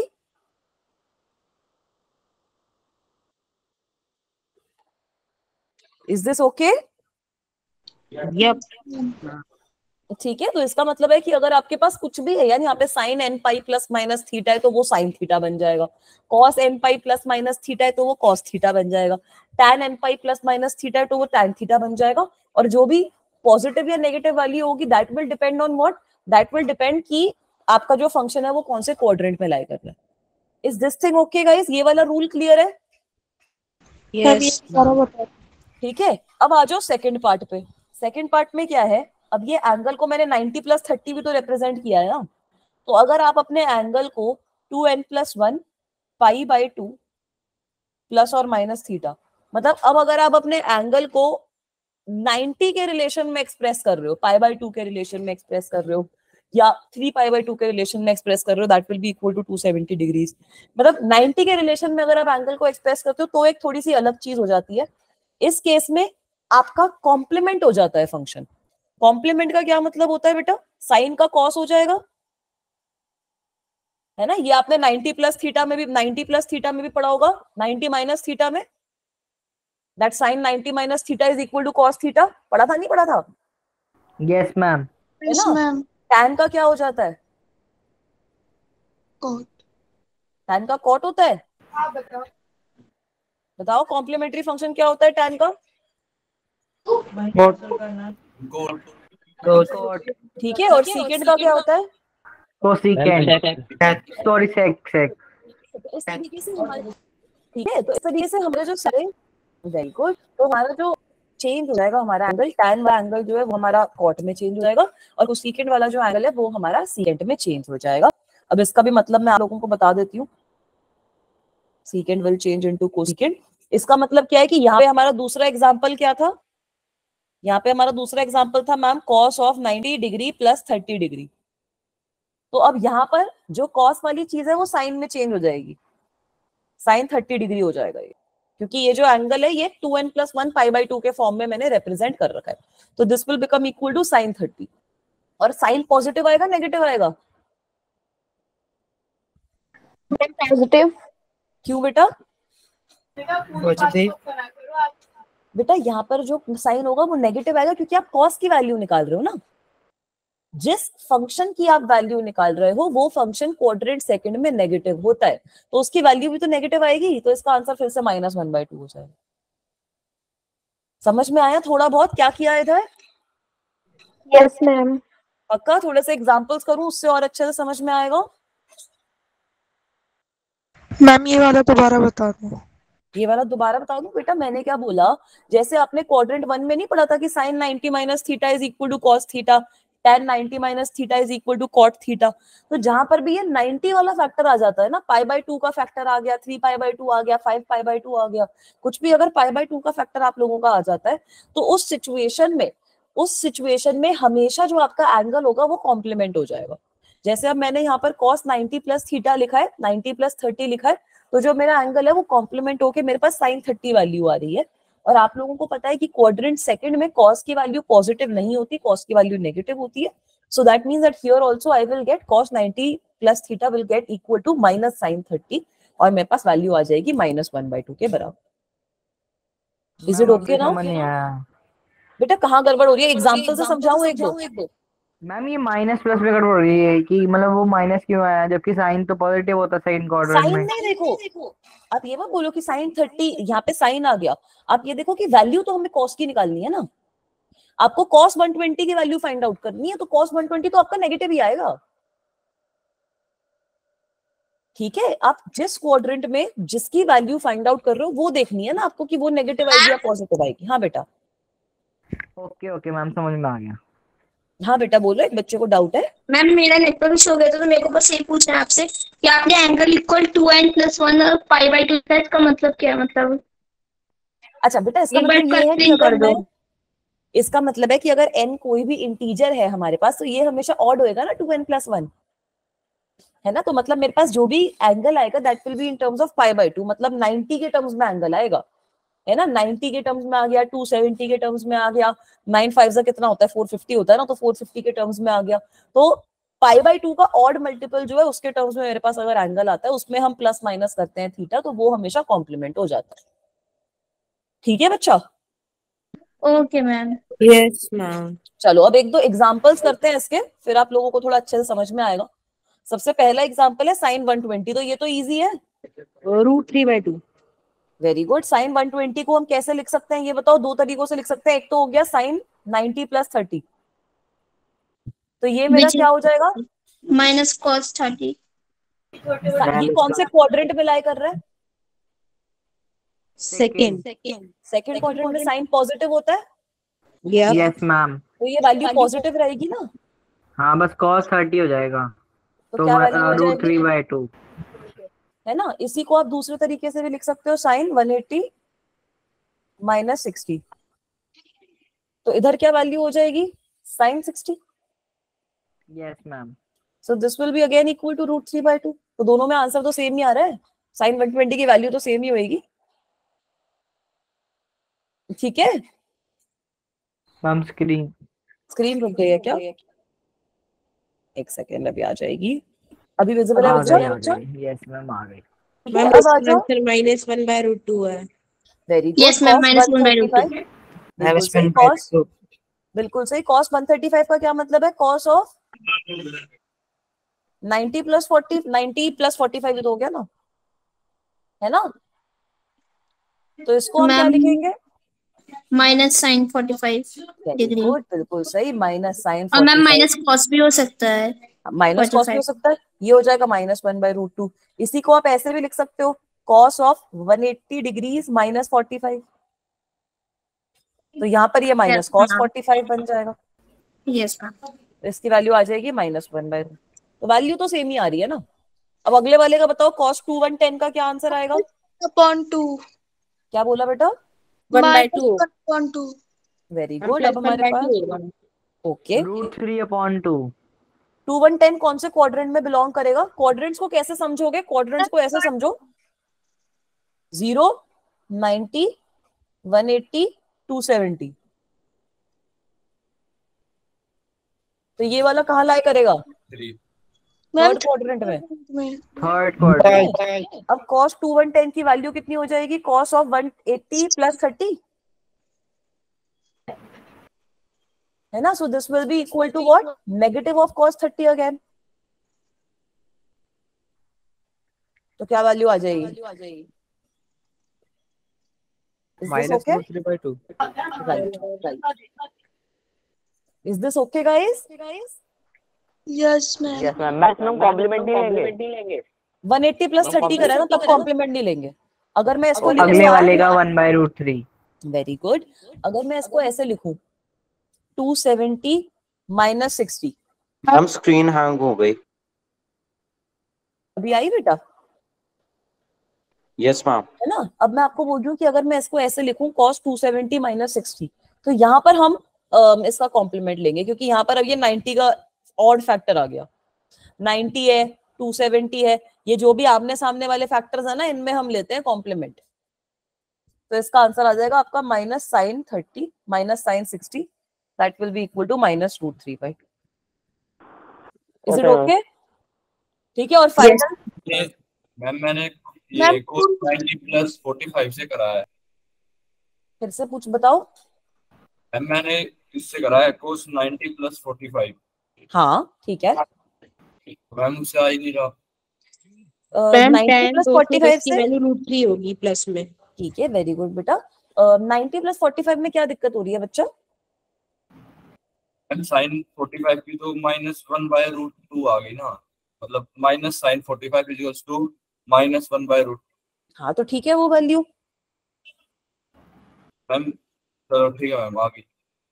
देखो इसमें क्या है, cos 135 आपको निकालना है, तो सबसे पहले ये सेकंड क्वाड्रेंट में लाई कर रहा है, मतलब इसकी वैल्यू तो आपकी नेगेटिव ही आएगी। ये चीज तो अपने दिमाग में बैठा लो कि cos क्योंकि सेकंड क्वाड्रेंट में लाई कर रहा है यहाँ पर 135 वाला, तो उसकी वैल्यू आनी ही नेगेटिव है। अब आपको वैल्यू डिटरमिन करनी है, तो वैल्यू डिटरमिन कैसे करोगे? cos 90 प्लस 45 के तरीके से कर लो। वैल्यू कितनी हो जाएगी? माइनस साइन 45, मतलब -1/√2, है ना? क्योंकि यहाँ पे 90 का फैक्टर है, तो इसलिए आपका जो कॉम्प्लीमेंट हमें लेना पड़ेगा एंगल, क्योंकि यहाँ पे 90 का फैक्टर आ गया है। अगर हम 180 का फैक्टर लेंगे तब हमें कॉम्प्लीमेंट नहीं लेना पड़ेगा, तब cos का cos आएगा, cos 45 वैल्यू आ जाएगी। नेगेटिव साइन इसलिए क्योंकि सेकंड क्वाड्रेंट में। ठीक है बेटा? Yes ma'am. अब tan 210 की वैल्यू कैसे निकालोगे? जैसे ये ऊपर वाले की निकाली है वैसे निकाल लो ना। tan 180 plus 30। Ma'am √3 answer plus का। Very good. अब ये थर्ड क्वाड्रेंट में लाई कर रहा है, tan थर्ड क्वाड्रेंट में पॉजिटिव होता है। Yes ma'am. तो मतलब मेरे पास आंसर क्या आएगा? Positive tan 30। अब tan 30 कितना होता है? 1/√3 थोड़ी होता है, 1/√3 मैम 1/√3 मैम 1/√3 होता सही है। बोला बेटा। तो अभी समझ में आया? आतिश है बेटा, हैंड रेस किया है, कोई डाउट है तो बताओ।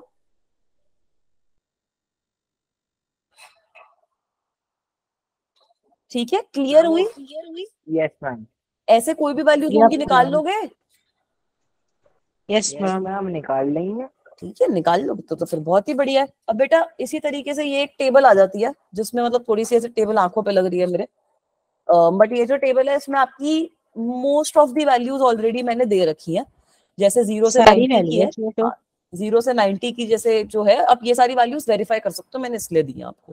ठीक है, 0, 90, 180, 270 और 360 की आप वैल्यूज याद रखो। अच्छा मैम इन्फिनिटी के साथ भी प्लस माइनस लगता है? किसके साथ बेटा? इसमें जैसे 180 की वैल्यू देखो ना, हाँ, उसमें जीरो भी आपका की। प्लस माइनस लगेगा। ठीक है, उसमें भी आप देख सकते हो कि साइन की वैल्यू तो 0 हो जाती है, कॉस की वैल्यू नेगेटिव है, टैन की वैल्यू 0 हो जाती है। ठीक है, उसमें भी मैम आपका मैं प्लस माइनस लगता है। तभी इन्फिनिटी मैथ्स में तो हम नहीं लगाते हैं ना, क्योंकि मैथ्स में क्या, तो इन्फिनिटी इन्फिनिटी होती है। हाँ मैथ में तो इन्फिनिटी इन्फिनिटी होती है, बट मैं वैसे बोल रही हूँ कि यहाँ पर भी प्लस माइनस आपका एक्ट करता है। तभी मैं बोल रही हूँ कि आपको 0 और 90 की तो याद है वैल्यूज।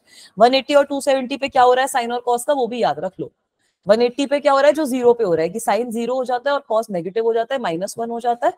ठीक है, और 270 के केस में साइन -1 हो जाएगा, कॉस 0 हो जाएगा। ठीक है बेटा, क्लियर है? Is yes this ma'am. Okay? हाँ ये भी मैम थोड़ी माई। सी वैल्यूज आप याद रख सकते हो, बाकी सारी जो वैल्यूज है वो आप वो भी कर सकते हो, उनको फाइंड आउट भी कर सकते हो। 120 की मैम हमने निकाली थी। लीव में है, सारी वैल्यू सेम ही तो है। क्या बेटा, क्या बोल रहे हो आप? मैम यस मैम, आगे चलो। आगे चलूं? Yes ma'am. ठीक है, अब ये थोड़ी सी हमारी इंपॉर्टेंट ट्रिग्नोमेट्रिक आइडेंटिटीज है, इसको भी सब बच्चे नोट डाउन करेंगे। ठीक है, रेसिप्रोकल आइडेंटिटी तो हमें पता ही है, पाइथागोरियन आइडेंटिटीज भी आप लोगों को पता है कि cos square plus sine square is equal to 1, secant square is equal to 1 plus tan square theta होता है। ये सारी आइडेंटिटीज पता है हमको, राइट? तो एक बार ये वाली आइडेंटिटी सब बच्चे नोट डाउन करो, मैं क्विकली अपना लैपटॉप चार्जिंग पे लगाती हूँ। जो ये हमारे फॉर्मूलाज हैं, ये थोड़े से जो सम टू प्रोडक्ट फॉर्मूलाज है, प्रोडक्ट टू सम फॉर्मूलाज है, इनको सब बच्चे याद कर लेंगे।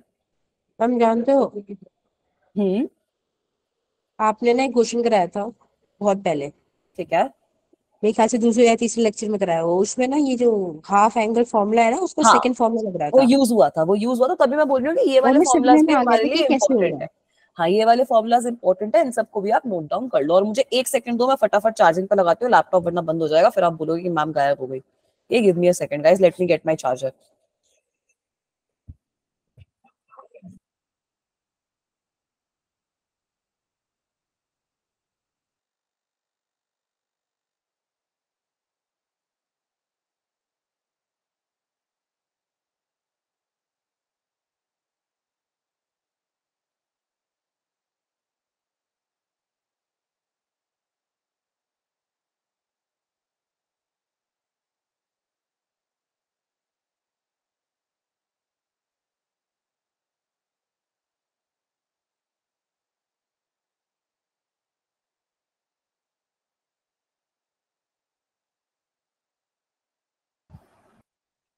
Alright, I am back. मेरा लैपटॉप चार्जिंग पे लग चुका है, वरना मेरा लैपटॉप बंद हो जाता।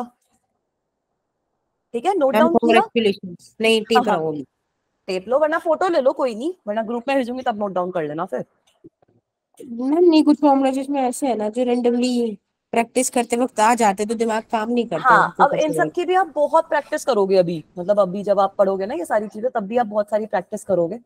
इसमें एक फॉर्मूला आपका और है, वो मैं आपको बाद में भेज दूंगी, कि अगर sine of x plus y होता है या फिर sine of x minus y होता है, तो उसको हम कैसे लिखते हैं। ठीक है, वो भी मैं इसी के अंदर ऐड करके आप लोगों को जब पीडीएफ भेजूंगी तब भेजूंगी। Okay ma'am. अब हम चलूं ऐसे आगे? 2 सेकंड रुक जाओ, एक आधा फॉर्मूला लिख ले दो। एक आधा फॉर्मूला लिख लो, क्योंकि ना फिर उसके बाद हमें पढ़ना है एक्सपोनेंशियल फंक्शन और लोगैरिथमिक फंक्शन। मैम कर दो आगे। कर दे आगे? हाँ लिख लिया, लिख जितना लिया? लिखने लायक था।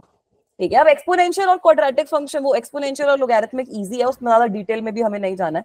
सिंपल सिंपल मामला है, सिंपल सिंपल ही रखेंगे। एक्सपोनेंशियल फंक्शन आप लोगों ने सुना हुआ है, क्या होता है एक्सपोनेंशियल फंक्शन, बता सकते हो?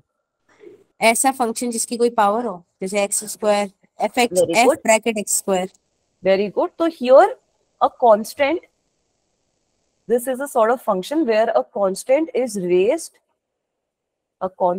raised to a variable power।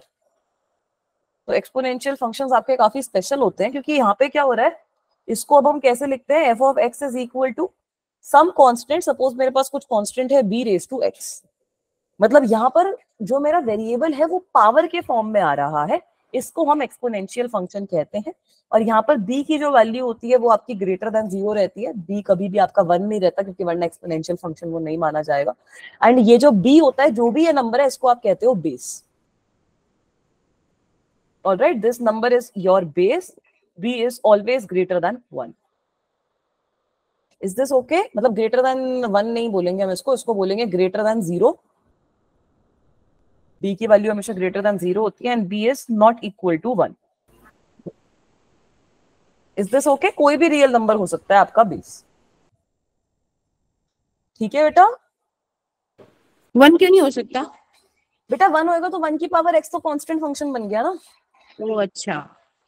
ठीक है। और अब आपके एक्सपोनेंशियल फंक्शंस भी दो तरीके के होते हैं। एक होता है आपका एक्सपोनेंशियली इंक्रीजिंग फंक्शन, इस तरीके से आता है वो, इसको आप इंक्रीजिंग फंक्शन कहते हो। सपोज मैं बोल रही हूँ 2 की पावर x है, और दूसरा होता है मेरा एक्सपोनेंशियली डिक्रीजिंग फंक्शन। तो उस केस में क्या हो रहा है, मेरा जो फंक्शन है वो कंटिन्यूअसली डिक्रीज कर रहा है, ऊपर से आ रहा है और डिक्रीज कर रहा है। इसका एग्जाम्पल कैसे लोगे? इसका एग्जाम्पल ले लो। सपोज मैं आपको बोलूं कि 0.5 की पावर x है, तो आधे की पावर अगर मैं x से रेस कर रही हूँ, वो तो जैसे जैसे पावर बढ़ाऊंगी वैसे वैसे 0 हो जाएगा ना। Is this okay? समझ नहीं आया, उधर क्यों गया इधर क्यों आया? अच्छा, मैंने ये बोला कि 2 की पावर x है, तो ये मेरा इंक्रीजिंग फंक्शन है। 2 की पावर का स्क्वायर कितना होता है? मतलब 2 का 4 स्क्वायर कितना होगा? 4। क्यूब कितना होगा? 8 2⁻³ 8 हो गया। 2⁻4 16। इंक्रीज कर रहा है, हाँ है ना? जैसे जैसे मैं x की वैल्यू बढ़ा रही हूँ ये चीज इंक्रीज कर रही है। अब अपनी कॉपी में हाफ लिखो। हाफ का स्क्वायर कितना होगा?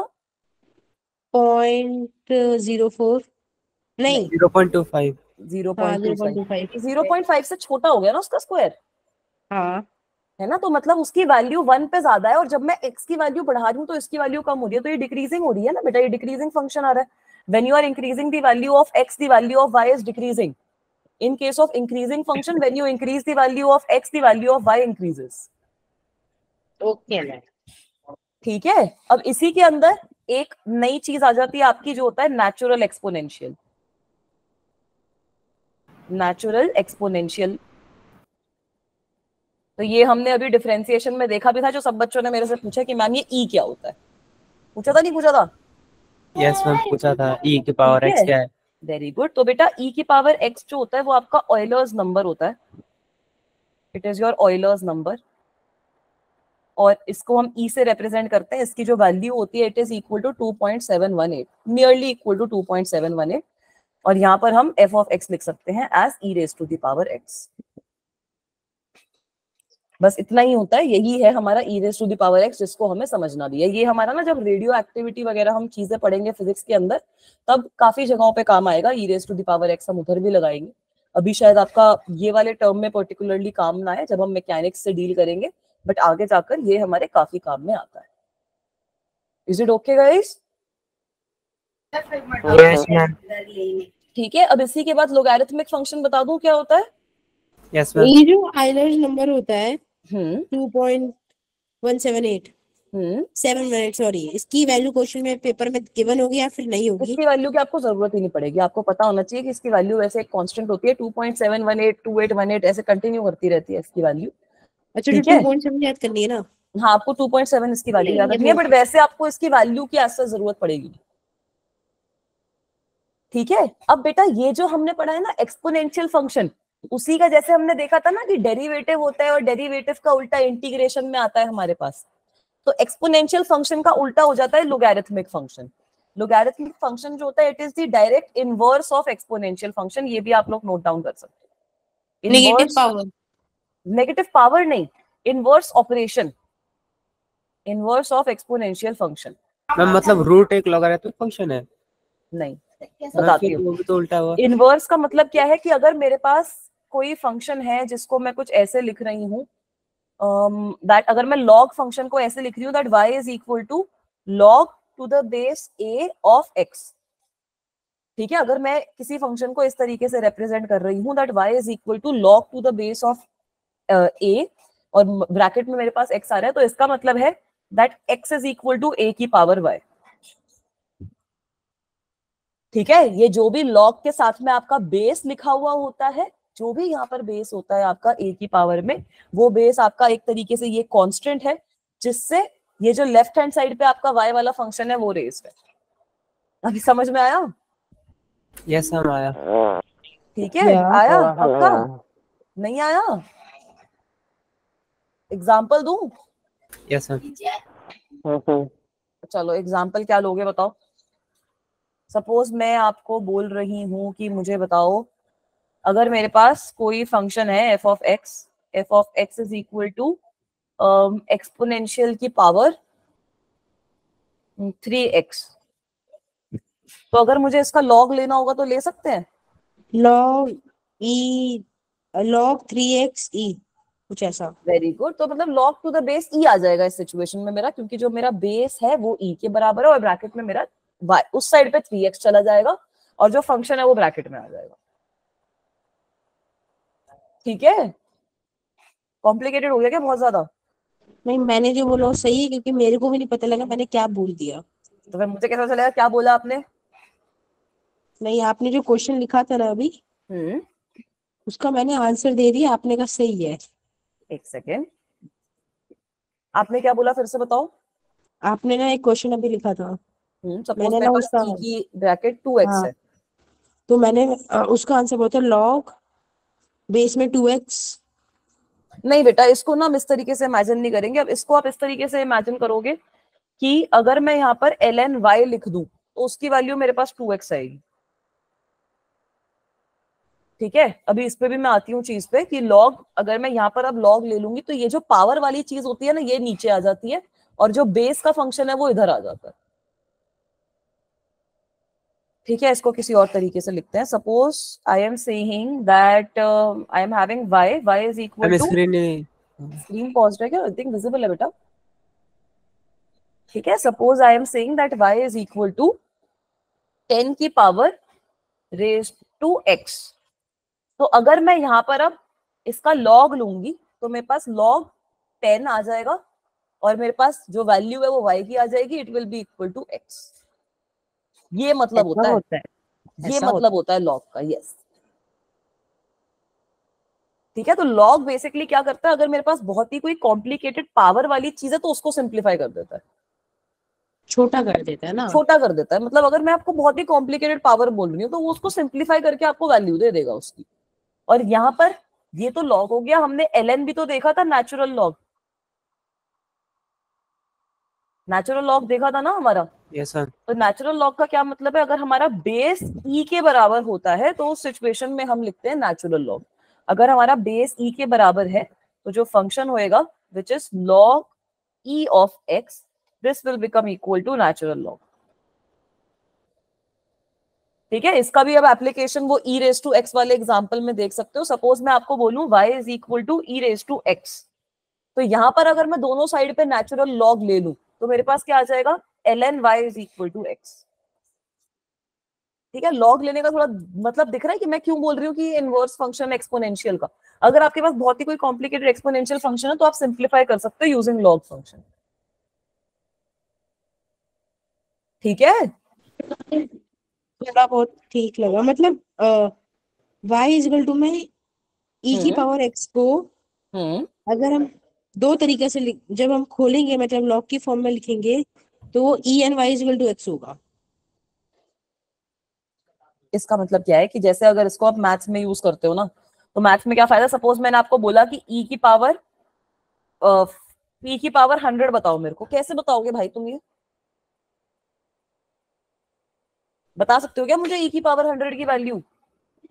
कैलकुलेटर की मदद से। हाँ, कैलकुलेटर की मदद से। हाँ, आप कैलकुलेटर नहीं है आपके पास, स्कूल्स में वगैरह में आपको लॉग बुक मिल जाती है, कॉलेज में भी आओगे तो लॉग बुक मिल जाएगी, कैलकुलेटर नहीं मिलेगा।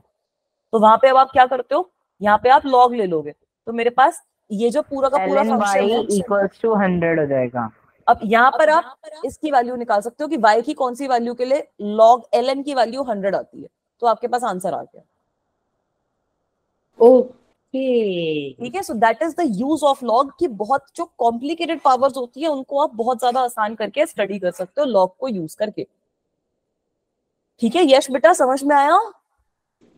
Yes yes. ठीक है, तो मतलब जैसे मैंने क्या बोला, इसको अगर आपको ऐसे नहीं समझना तो यार मैं किसी और तरीके से भी समझती हूँ कि अगर मेरे पास कोई भी फंक्शन है जैसे y इज इक्वल टू 10 की पावर x है, तो अगर दोनों साइड पे log ले लिया तो मैंने log टू द बेस 10 लूंगी, y आ जाएगा और ये जो है पावर आ जाएगी इस साइड पे सीधा। वैसे अगर e की पावर x है तो log लूंगी तो यहाँ पे फंक्शन ly आ जाएगा और खाली जो पावर है वो रह जाएगी आपके पास। अब बेटा लॉग की थोड़ी बहुत प्रॉपर्टीज भी होती हैं, ये हमारे लिए फिजिक्स में जरूरी है।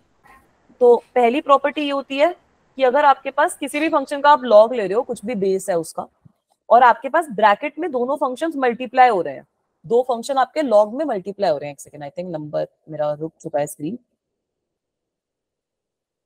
विजिबल है बच्चों? ठीक है, तो मैंने क्या बोला कि सपोज हमारे पास लॉग है जिसमें दो फंक्शन मेरे मल्टीप्लाई हो रहे हैं, तो ये बेटा लॉग जो होता है इनका समेशन हो जाती है। ठीक है, तो अगर दो ऐसे लॉग ऐड भी हो रहा है तो आप उसको मल्टीप्लिकेशन की फॉर्म में रिप्रेजेंट कर सकते हो। दूसरी चीज है कि अगर ये दो फंक्शन डिवाइड हो रहे हैं, ये हमारे बहुत काम आएंगी, ये जो सारी प्रॉपर्टीज हैं ये हम फिजिक्स में मल्टीपल टाइम्स यूज करेंगे, डिफरेंशिएशन में भी यूज कर लोगे, हर जगह पे यूज कर लोगे, तब ये माइनस हो जाते हैं। ठीक है, और फाइनल जो चीज है वो ये है कि अगर आपके पास लॉग है किसी फंक्शन का और ब्रैकेट में पावर है, ठीक है, मतलब function raise to some power है, तो ये जो पावर है ये आपकी बाहर आ जाएगी और ब्रैकेट में आपके पास खाली लॉग बच जाएगा। तो this is also very important if you want to solve a very difficult equation. Is this okay guys? इसका एक छोटा सा एग्जांपल समझाऊं, उससे आप लोगों को और अच्छे से समझ में आएगा। Yes ma'am. Yes ma'am. पक्का? चलो ये वाला नहीं करेंगे, बाद में करेंगे, ये वाला करते हैं पहले। तो ये वाला क्वेश्चन देखो, इसको बताओ कैसे सॉल्व करेंगे। ये लॉग का क्वेश्चन, पीछे करना ये 1 मिनट। ठीक है, आपको निकालना है log to the base 10 of 36। तो 36 को आप कैसे लिख सकते हो ये बता दो मेरे को। मैम कर लो आगे। कर लूं आगे? 2 की पावर 18।